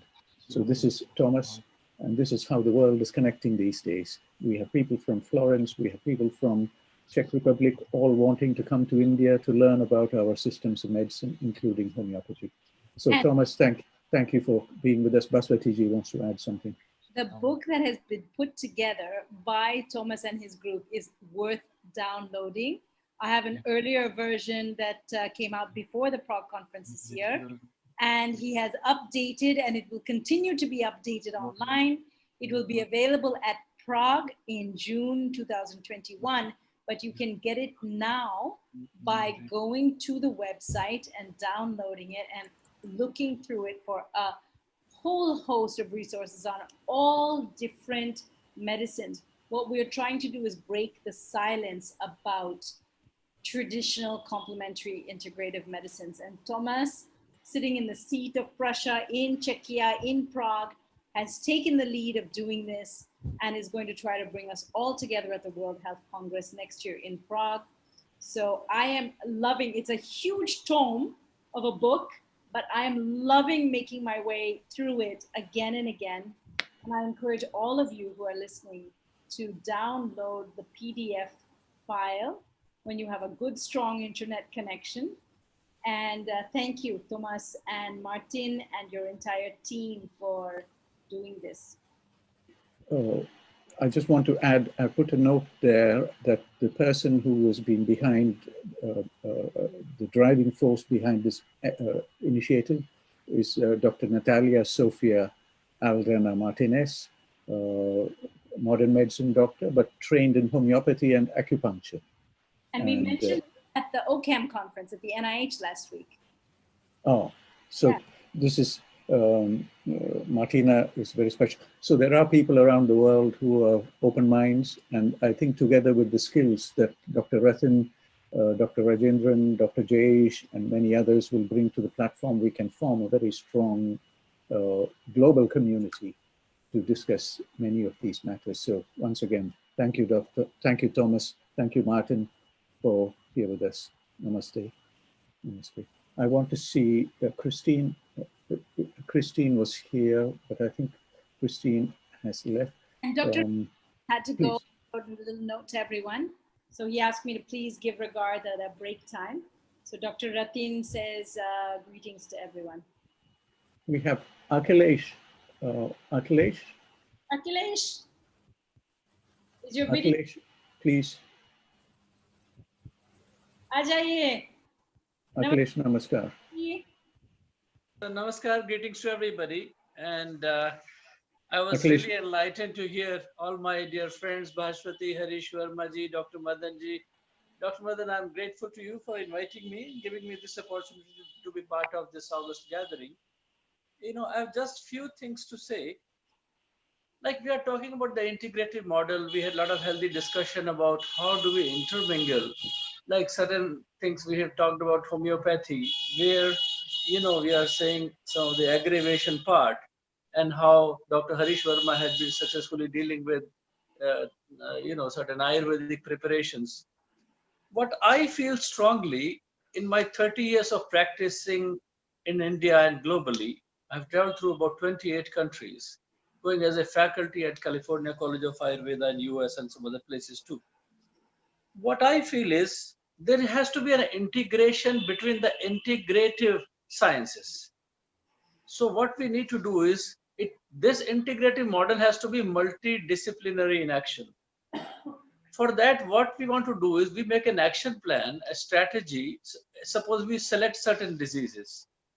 Suppose we are claiming that homeopathy is good in certain type of cancers, which is a kind of a very loud voice these days.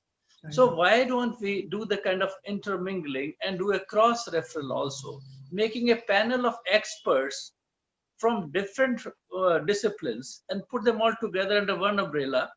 And under that umbrella, we start targeting certain disease processes and start making a protocol. So I think that is one way to go. For instance, just to simplify, like for instance, Dr. Dr. Kant's 12 observations, which could be very useful and valuable even for an Ayurveda Acharya also to know about. At the same time, knowing about Chris Lee has been talking about veterinary aspect, and Ayurveda has a great offerings to make. There are many big companies making products, veterinary products, which are coming from Ayurvedic perspective. So if there is a cross referral of the knowledge and integrate and create some kind of courses, even we can do such programs at Ayush Valley Foundation, where we can make a consortium of those people from different disciplines targeting the similar goal of, it can be disease oriented, it can be protocol oriented also. We want to make a protocol. So in the same way, suppose we are dealing with ulcerative colitis, we are using an Ayurvedic approach and using a homeopathy, and then incorporating yoga practices, for instance, doing Vajrasana and doing the studies of how is the effect of Vajrasana, adding value to it. So those kind of multidisciplinary specializations from integrative approach should get together. And that's the way to go, where we will be able to kind of added feather in the cap.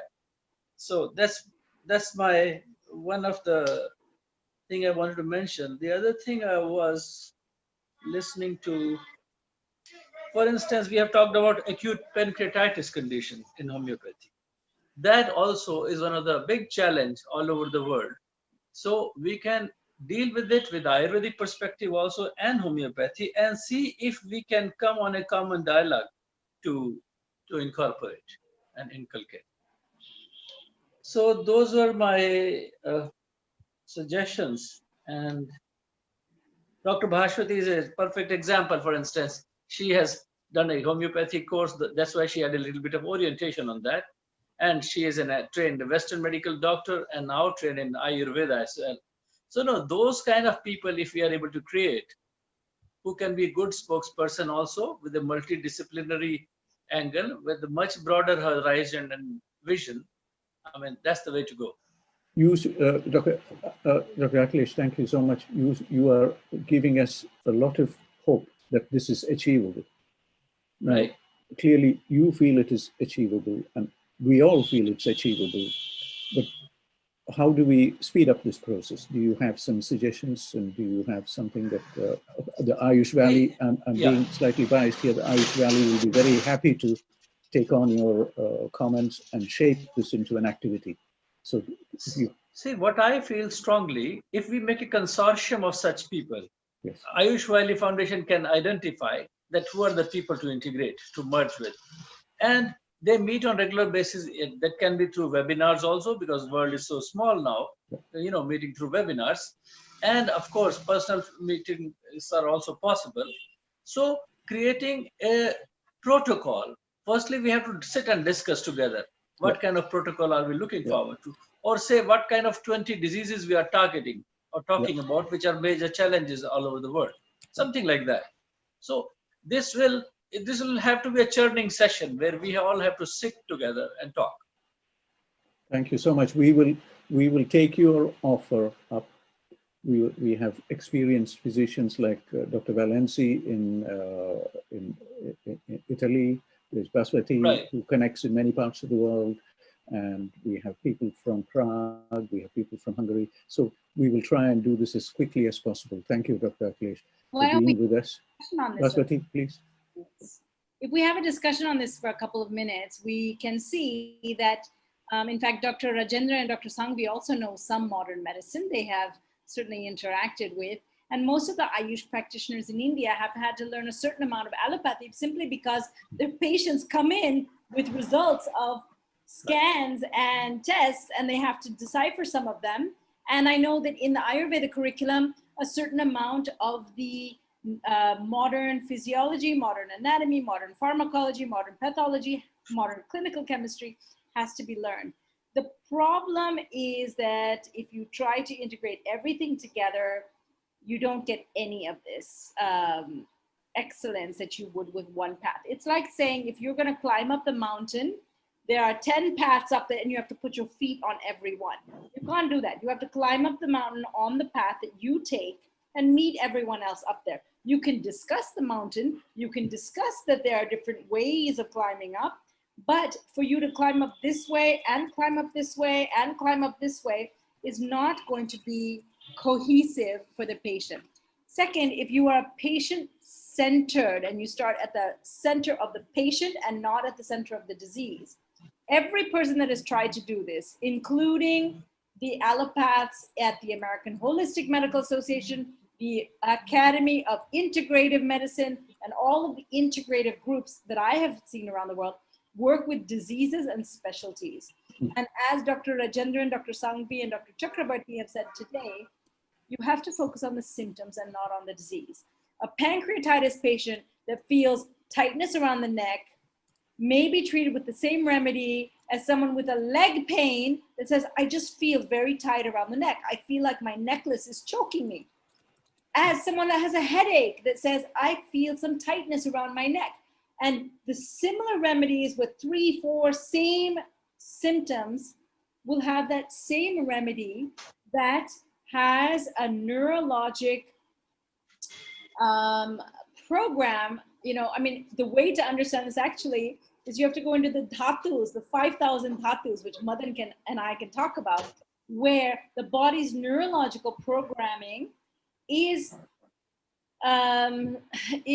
what can we say? The way in which the mental, emotional, and physical human body react is based upon our bioelectricity that 𝐷𝐸 talked about, and those dhatus, which are already programmed in our bodies. And to understand those 5,000 dhatus is a conversation that Madan and I had one night. It was about 6 hours long, and I think we got about 10% of the way through. So Akhilesh, I'm sure you also know about the Sankhya, the 5,000 dhatus of course, I'm an Ayurvedic doctor. I know all about that. Well, most Ayurvedic doctors don't know about it. I've talked right. to who don't know anything about the 5,000 dhatus. In fact, they barely know Sanskrit. So if we can have that conversation permeate and share it, and then we can have homeopaths talk about some of the symptoms that tend to happen and what the neurologic programming seems to be.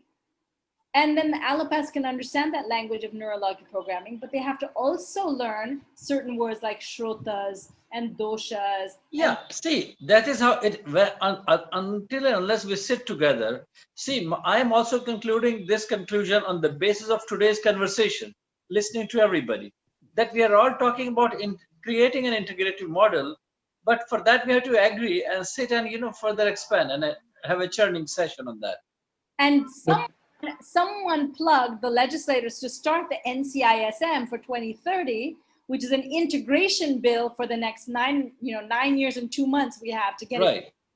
But yet I will tell you that I know not a single person in the government of Ayush or those committees, those COVID task force, interdisciplinary, whatever's, I don't know a single person in that group that I would think would be open and able to be in one of the sessions that you are saying, Akhilesh. Because see, let me say something here. See, I have been serving as advisor to Ministry of Health, Government of Delhi for Ayurveda. Into policy matters also, I've been sitting in some meetings. Last week only, I had a conversation with Dr. Harish Verma also, and a few other allopathic doctors. What we were saying, we were trying to convince some of the strong so-called allopathic lobby that they want to study and learn Ayurveda before even making a comment on it. I mean, they say, neither I understand and nor I want to. That is their approach. That's their mindset. So we already agreed on the topic that if we create a kind of an integrative model and sit together where we say, well, everybody has his own ego, but let's put all the egos outside this room and talk with open mind. If there has to be a change in the curriculum or some additions have to be made in the syllabi of the medical system of healthcare, I mean, we should go for it. I'm sure once we are able to share the knowledge with them, impart them knowledge, and give them a free hand to understand Ayurveda with a better perspective or homeopathy with a better perspective. Many individual doctors, they're all open. Look at the example of people like Dr. Deepak Chopra, although that's out of context, but still, in some ways, it is within the context, that he became national bestseller author of so many books in this country because he was able to put a combination of some Vedanta, some Ayurvedic philosophy also, and the basic principles, combining them with an allopathic approach. So if we give it a little bit more better shape and organize a better course curriculum, I think that's the way to go. Dr. Akhilesh, we are so fortunate that you are here with us and you are sharing your frank opinions and very rich comments. And we would like you, we will do offline, we will come and have a chat. And please do share your details, not just for the Valley, but also for all the audience here. Please do share your email and your telephone number so that people here who are here can also engage with yourself. If you put it on the chat box, we will be delighted to receive this. Thank you so much. Sure. Many, you have much more to offer, and we will pester you now so that we can pick your thoughts and pick your comments on many of these things. If you will be kind enough to share your contact details for the audience on the chat box. Thank you, sir. Thank you so much. Although I already put my website, sir. So in website, everything is in there. Okay, thank you so much. I put it in the beginning. It's there in the beginning. Yes, I noticed that. I will copy it over for our audience. I have here with us Dr. Arthi. Arthi, can you hear us? I don't know. Dr. Arthi is a MD, and she was born in Malawi in Southern Africa or South of Africa, and she did her MBBS MD here in London, and then she came to India in search of Rasa Aushadhis, and she trained in India spent many months with the Ayurveda stalwart Raghavan Tirmalpad. And Arthi, I don't know if you're still here with us. Arthi, I am. Arthi, welcome. I am. Arthi, we're very happy to, thank you so much. I've had to find a room where I can get a signal, I'm afraid. Okay. So. Thank you so much. Arthi is very special. She trained in medicine here in London, and then spent almost 9 months, so a year with Raghavan Tirmalpad. I don't know which year, 1990, 96? 90, so about 17 years ago. 17 years ago. And then she has spent with her 2 children. She looks very young. She's a mother of 2. I think her eldest might be 15 or 16. 16. 16. And she, Arthi, has spent time in Coimbatore, where her children went to school at the Isha Foundation. Arthi, the floor is yours. What you joined us very late. You've heard. I managed to. I'm sorry, I was right in the middle of another meeting, and then I was trying to get it. So thank you very much for having me here, and I'm very glad to be on a platform where we are talking about multidisciplinary initiatives and. Arthi, before I let you go on, I want to interrupt you here. Please. You did your MBBS or MBMCH, MBBS in London at Guy's. Yes. Guy's and St. Thomas's. Yes. And then you did an MD in Guy's and St. Thomas's in neurology. What is your specialty? I did. So basically my research was based on internal medicine. What was your area? We have many MDs here, so you can put us in the depths here of your specialization. Yeah, so I did internal medicine, and then I was pursuing Wellcome Trust fellowship, which for my own reasons, actually philosophical and as well as ethical reasons, I did the research in Malawi for roughly 2.5 to 3 years, and I was at registrar level at that time. So I did my. I was looking at adolescent reproductive health and mental illness, because that was at around about that time when HIV had taken off in a huge way. And my concern was that there was a very large group of adolescent girls who were becoming infected in those communities, and there was high amount of depression which was going unnoticed, which is why a lot of very bad choices were being made by these poor little adolescent girls. So it was also, there was a medical angle to it, but there was an anthropological angle to it. So I took up this Wellcome Trust fellowship, and I did the research, and there was a substantial amount of work which showed that there is a huge place for an integrative approach, because we were coming across cultural issues around this population where an intervention like the sort of modern STI control mechanism wasn't going to be the way forward if we were going to control this. And fortunately, because I speak the local languages, I was at an advantage in terms of doing the research, and I trained a lot of people on the ground level to perform this work.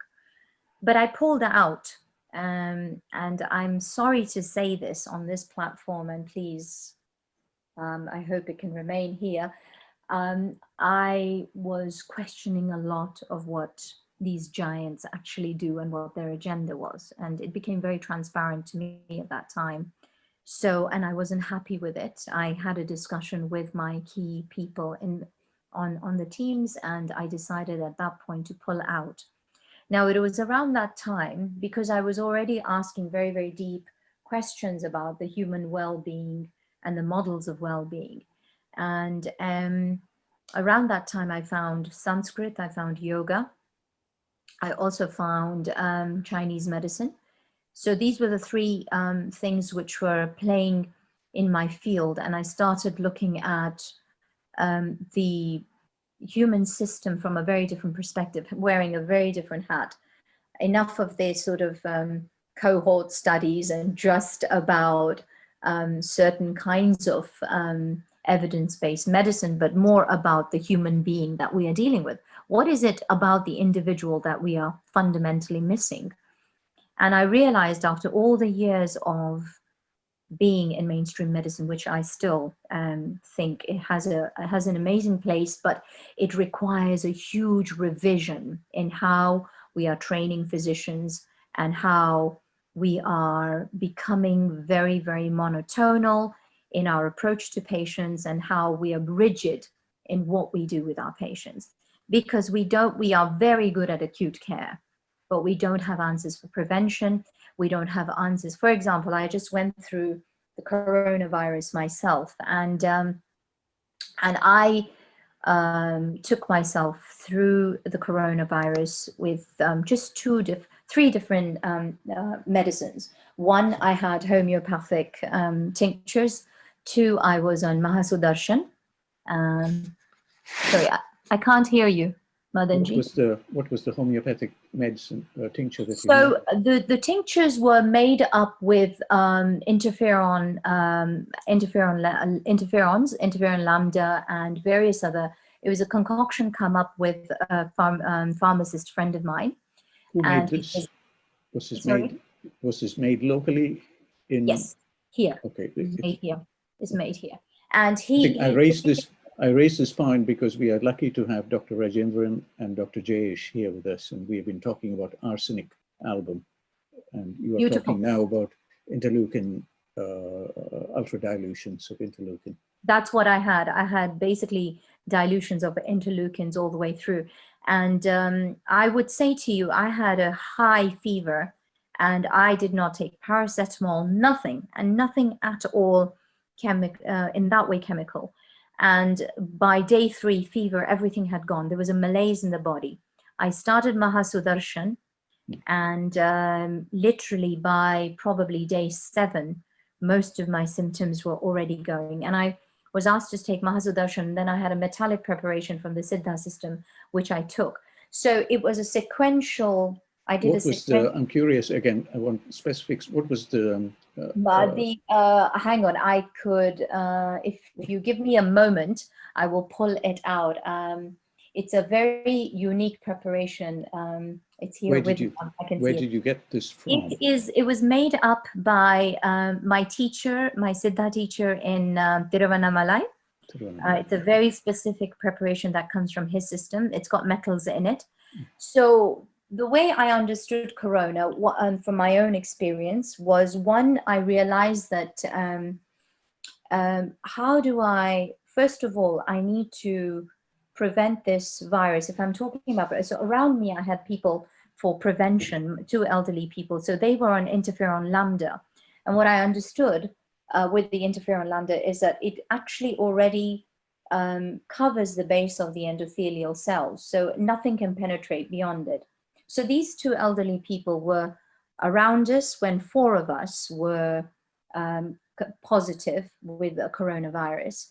We had them on interferon lambda and still continue to be, and they didn't have any effects. Then I also had a Duma preparation, which was again given to me by my Siddha teacher, which I was fumigating the space, the house and everything to cleanse it. And that's all I used. And within that too, my 2 85-year-olds at home didn't get any symptoms. They remained asymptomatic till date.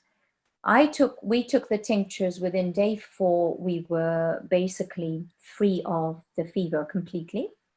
Then I realized that Mahasudarshan, the way it was working was awakening the Agni and actually fighting the internal Jwara.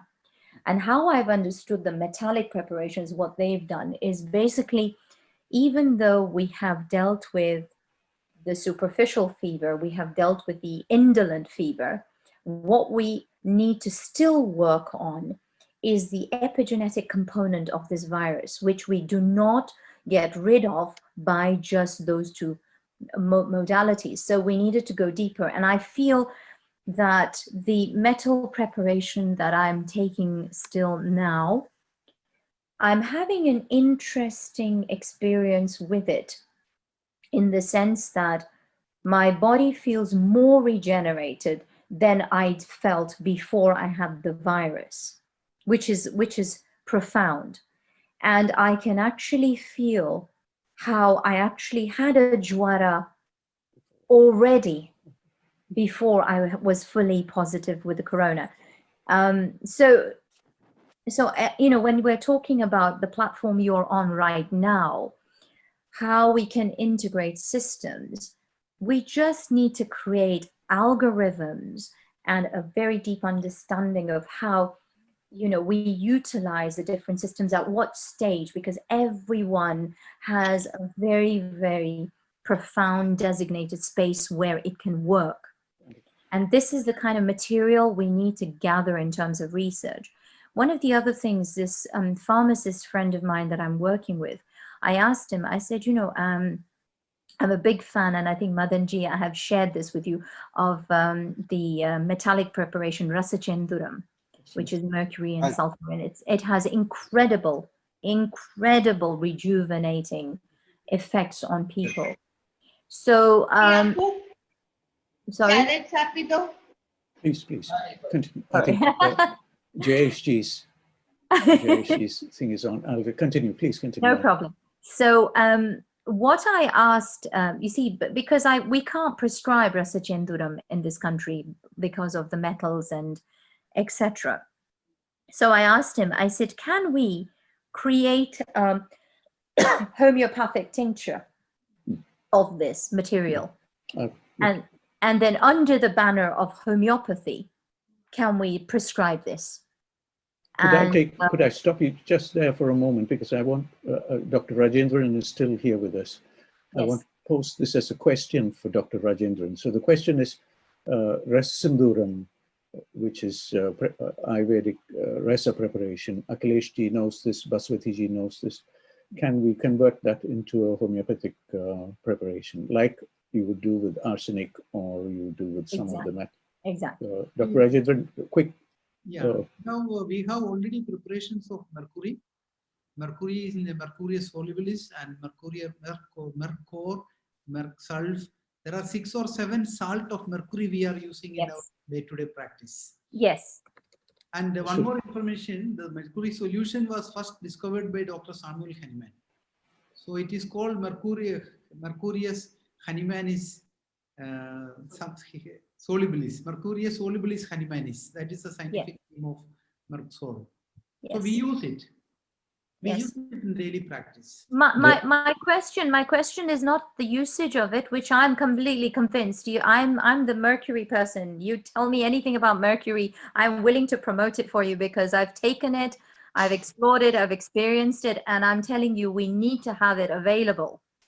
We need to have it available because what it can potentially do is huge. I just would never want it to get into the wrong hands, which I mean pharma companies, because we can have a huge, I think we should retain it in our indigenous hands. But my question is, in a country like where I am in the UK, where we cannot use these compounds as they are, I'm saying to you people, I love the preparations we have. Can we, under the umbrella of homeopathy, create tinctures out of it and give it to people and adjust the dosages so that we can still make these things available for therapeutic use? If in this country, under the banner of homeopathy, I can do arsenic, lead, mercury, and everything, and since I have these preparations, let's create. So this pharmacist friend of mine was saying to me, it's possible.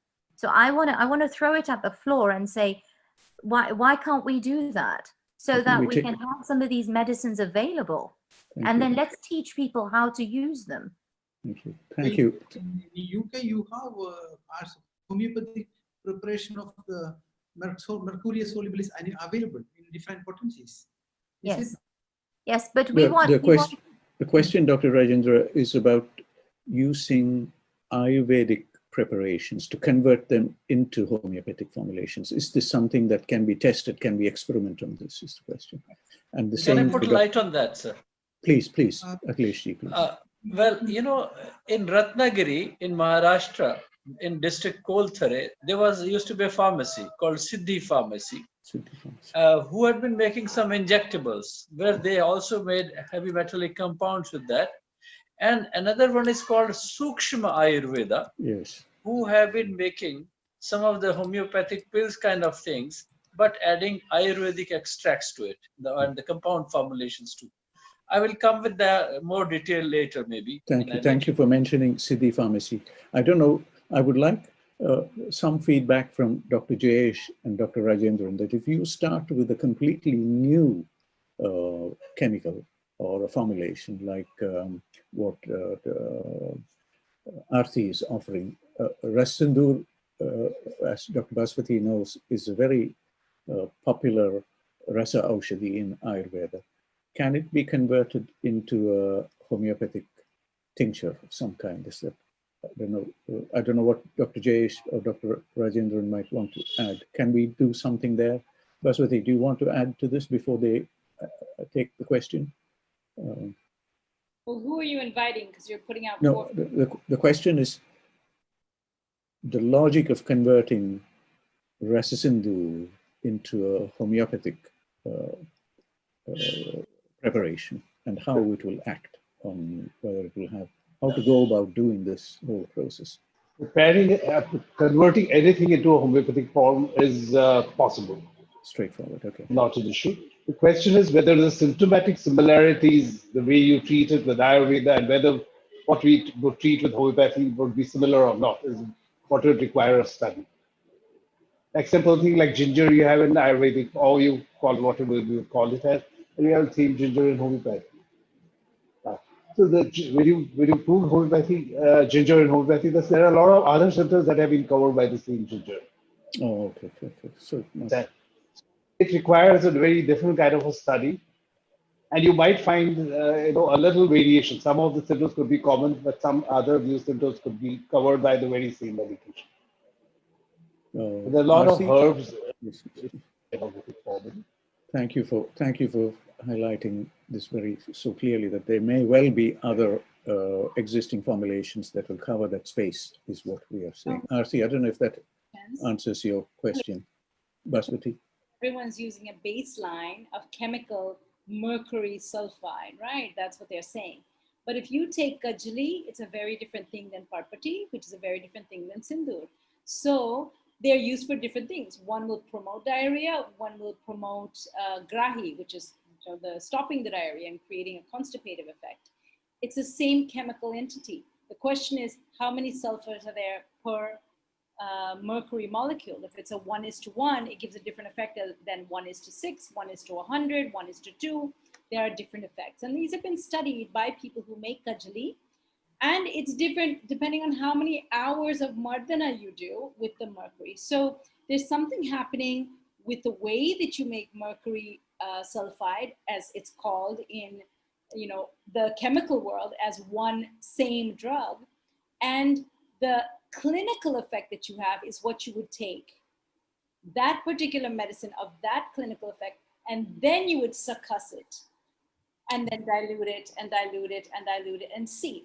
If you look at an article in the Alternative Therapies in Health and Medicine Journal from 2005,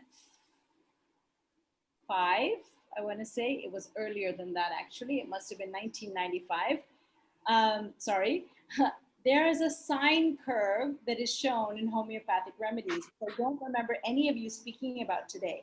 So they've taken remedies and shown when they have an effect at 10 to the minus 6, the effect drops off, and there's zero effect at 10 to the minus, let's say 9. Then they go to the 10 to minus 12 and they get that effect again. Then they go to the 10 to minus 15 and there's no effect. Then they go to 10 to the minus 18 and there's effect. So I'm saying 10 to the minus because I'm using a log dose response curve, because the study was done to show to the allopaths that their idea of log dose response is completely off, because they only go on a logarithmic scale, which is a very limited scale. So I was hoping that Dr. Jayesh would talk about this, but the axiomatic frame of reference is limited in modern medicine. It goes basically from it used to be the microliter, and now it's become the nanoliter or the nanoparticle or the nanometer, and they think it's a big deal because they've gone that far, and they go up to the meter, and that's about the effect that the allopathic system has yet learned about.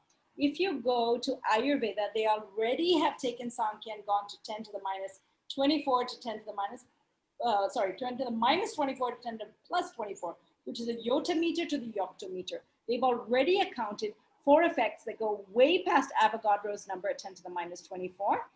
And so is homeopathy. They've gone beyond that when they go to 1M or 10M dilutions. And Ayurveda also talks about the effect on the planetary level, 10 to the plus 24. So when you have these great axiomatic logarithmic scales in homeopathy and Ayurveda, showing that there's a sine curve of effect with dilutions at different logarithmic levels, you need to have a population that knows how to hear that and understand that. And right now, we don't have that in mainstream allopathy when I trained and when Dr. Arathi trained, and that's why she's nodding. When you also go to the metallome, if you go to material science, they will talk about the human metallome. And this is written in books of science, the metals that are in the human body that need to be replenished regularly. What the coronavirus is doing, which we pretty clearly know, those of us who study metals, is it's depleting the body of metals, which is why Jaimangal Ras and the Briyatvat Chintamani Ras, if you start getting certain symptoms, or Sudarshan Vati, or any of so many different Ras Oshadis that are being used are so effective, and they are not being accepted by modern day, and yet all they're doing is replenishing the metallome of the human body and allowing those enzymes to work. Dr. Arathi, I see you nodding, so I guess you agree with me, right? You can unmute yourself if you want to comment something, but I feel like these two things are missing in modern medicine, the frames of reference and the understanding of the metallome. And these have to be understood in order for something like the compounds that you're talking about, Ras Sindur, or the homeopathic equivalents of Mercuris solibus, to even be understood as evidence. Thank you, Bhaswati. We are very fortunate that both Dr. Bhaswati and Dr. Arathi spent time with Ayurvedic stalwart Raghavan Thirumalpad at different times. So we are very fortunate to have two students here who both had time with Raghavan Thirumalpad in Kerala. Thank you, Arathi. Your comment is taken. I feel especially happy that you've joined us. I think Arathi wanted to say something. Arathi, no. I was just in agreement with what you were saying. You nailed it. Thank you, Bhaswati. We're very happy that you could join us today, and we're very happy that all of our thoughts and comments are resonating with what Akhilesh Sharmaji has offered us now in the need for sitting together, for coming together. And I think the nucleus that is growing out of today's Hard Talk is just that. I think we have a collection of wonderful minds who are creative and who are coming up with new ideas. So Akhileshji, I don't know if you're still with us. Thank you so much. Yes, I'm here, sir. I'm listening. Namaskar. Thank you so much for exciting us to take this initiative forward.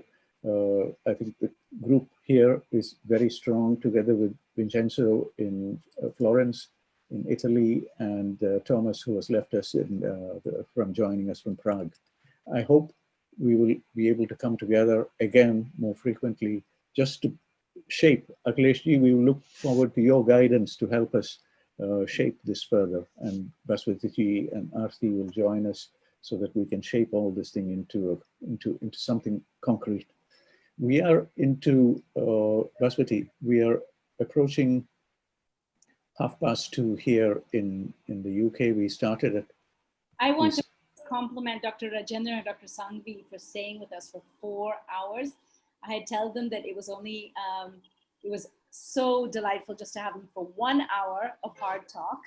And I am so blessed that both of you were able to stay with us for this extra time.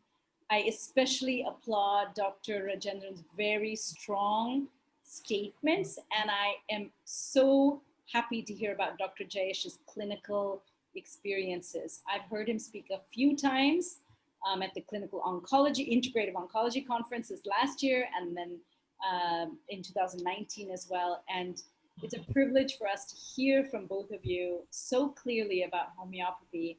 I hope that our listeners have been able to really think about homeopathy as a real possibility in their lives, and that it's important that we all advocate for it before governments take it away from us. Thank you both. Thank you, Bhaswati. Thank you so much. Thank you, sir. Thank you, Madan sir. Thank you very much for having me. Thank you, everyone. Thank you, Jayesh. Thank you for joining us. I think we are going to draw this to a close. We've had a very, very rich discussion. Akhileshji, if we like you to put your camera on so that we can see you at the other end, if you may. Sure, sir. 1 second. And then Vincenzo, you have some comments before we close today? It was very interesting. I hope that we can show to all the world that homeopathy and many other non-conventional treatment work well. I think we must try to develop science, technology in this area, and I try to propose to all you to coordinate our effort in a coherent way to try to organize interdisciplinary trials, controlled trials that show that these techniques, this drug work well as all in coherent model. I want to just add here for all of you here that Vincenzo also was COVID positive 4 days ago, and he has treated himself. No problem. He has treated himself with his special. Wonderful. Vincenzo connects with, he goes into many prisons in Italy treating patients there. And you on remdesivir and try hydroxychloroquine and a ventilator on you. Darn. But I use electromagnetic attack. So Vincenzo has been treating himself with very many electromagnetic approaches. Akhileshji, I want to give you the last word because coherent drug, electromagnetic attack from homeopathic, if necessary, to anti-inflammatory non-steroidal as ibuprofen, that was very useful to control inflammation in the first stage of COVID attack. But of course, coherence is the key of the cipher. It shows the best personalized drug. Also for electromagnetic attack. Electromagnetic attack, I have many people that for phone, I have under treatment for COVID or something also. and for other virus too. And it is quite interesting observe a strong result. So I agree with Madame that we must develop coherence. A coherence technology of coherence. What we will do, we will come back again together so that we can shape this further. And Akhilesh Ji is here with us, working with the Ministry of Delhi. Please, Akhilesh Ji, please. One thing I would like to share with all of you, since we're talking about COVID-19, you know, last 4 months I've been here, although during these months, 4 months a year, I spend in Miami, in New York also, and in California. But this time I was here due to COVID-19. So what I did was, I tried to make the herbal so-called Ayush Kadha, which has been recommended by the Ministry of Ayush also. And I was the first one who wrote a big recipe of formulation in the organizer, which was published. What I came with the innovative thought and connected with about 400 Indian grocery stores in US and telling people how to make the decoction at home, buying certain of those ingredients which are readily available there. And it became such a successful experiment, sir. I have a database about more than 350 people who have been taking exclusively Ayush Kadha, COVID positive, became negative. And with many of their people's video statements, I've compiled the data so that it will be useful tomorrow in the interest of Ayurveda, in the interest of the country, not for my own self. This is wonderful, Akhilesh. We are so fortunate. You know, what is wonderful in this gathering is we have many MDs, people trained in modern medicine in different parts of the world, people trained in homeopathy in different parts of the world, in India, and people like yourself, Akhilesh, who's also traveling in different parts of America, who connect with different parts of... in South America too. I mean, Colombia, I've been going almost 16 years now. 3 former presidents in a row have been using all Ayurveda now. They're so happy with the results and promoting it. Well, we are very lucky to have you with us. Now, today we are talking to you in New Delhi. Are you in Delhi? Yes, sir? I'm in New Delhi now. Right. Sir. But how long will you be there? Because no air travel till April or something, or I don't know. Yeah, it depends. Well, then I'm doing online, you know, Skype consultations, doing worldwide webinars. I did about 60 webinars in all this 4 months' time worldwide. Please invite us also. Please invite the Ayush Valley to these webinars. So please send us your details of future webinars so that we are sure, sir. To speak. We'll be happy to. Akhilesh Ji, I want to take Bhaswati Ji, if we are almost to the end of our session, I would like quickly to thank Jayesh Ji, and also I want to bring Benny Thomas. Benny might be here. Benny? Benny is there? If Benny is not there, then I would like to bring Yadu. Yadu, are you there? So Yadu is the one hosting the event. Both of them are missing. Bhaswati, would you like to wind this down, or would you like me to wind it down? JSG, please, you have a comment, please. JSG. I'm amazed by the kind of audience we've had. I mean, intellectuals from every field, and very stimulating talking for us, not just talking, but listening to what people have had to say. And taking what Akhilesh ji has said, maybe it's Ayush Valley could form a think tank to take this further, you know.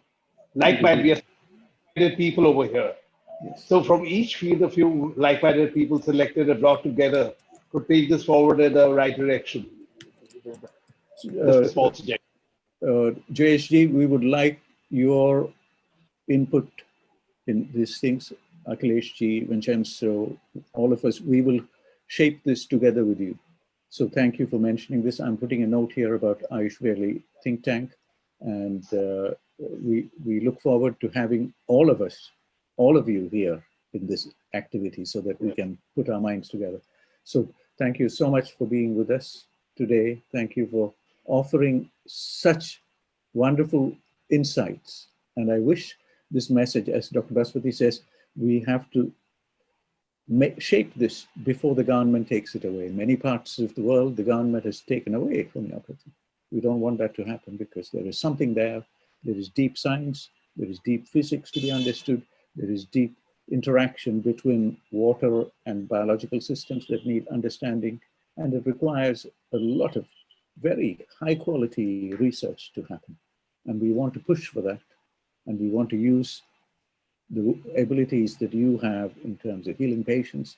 As Dr. Bhaswati says, you know, every one of your patients is a case study, and we want to use that to show how these things work. We want to use that to teach the next generation of students in clinical skills and how to rethink the human body, as Arthi mentions. You know, there is a need to rethink how the human body works, and the way Vincenzo looks at it in terms of pure energy and energy flow.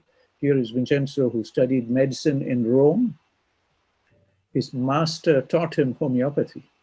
His master taught him about chakras and nadis.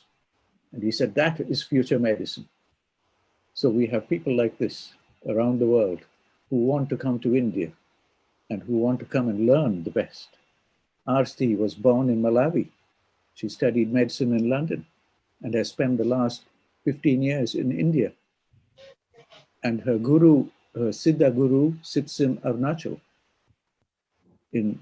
This is how connected we are, and we can be such a strong force to shape the entire narrative and dialogue within Ayush systems and the way we present integration of systems of medicine to the world.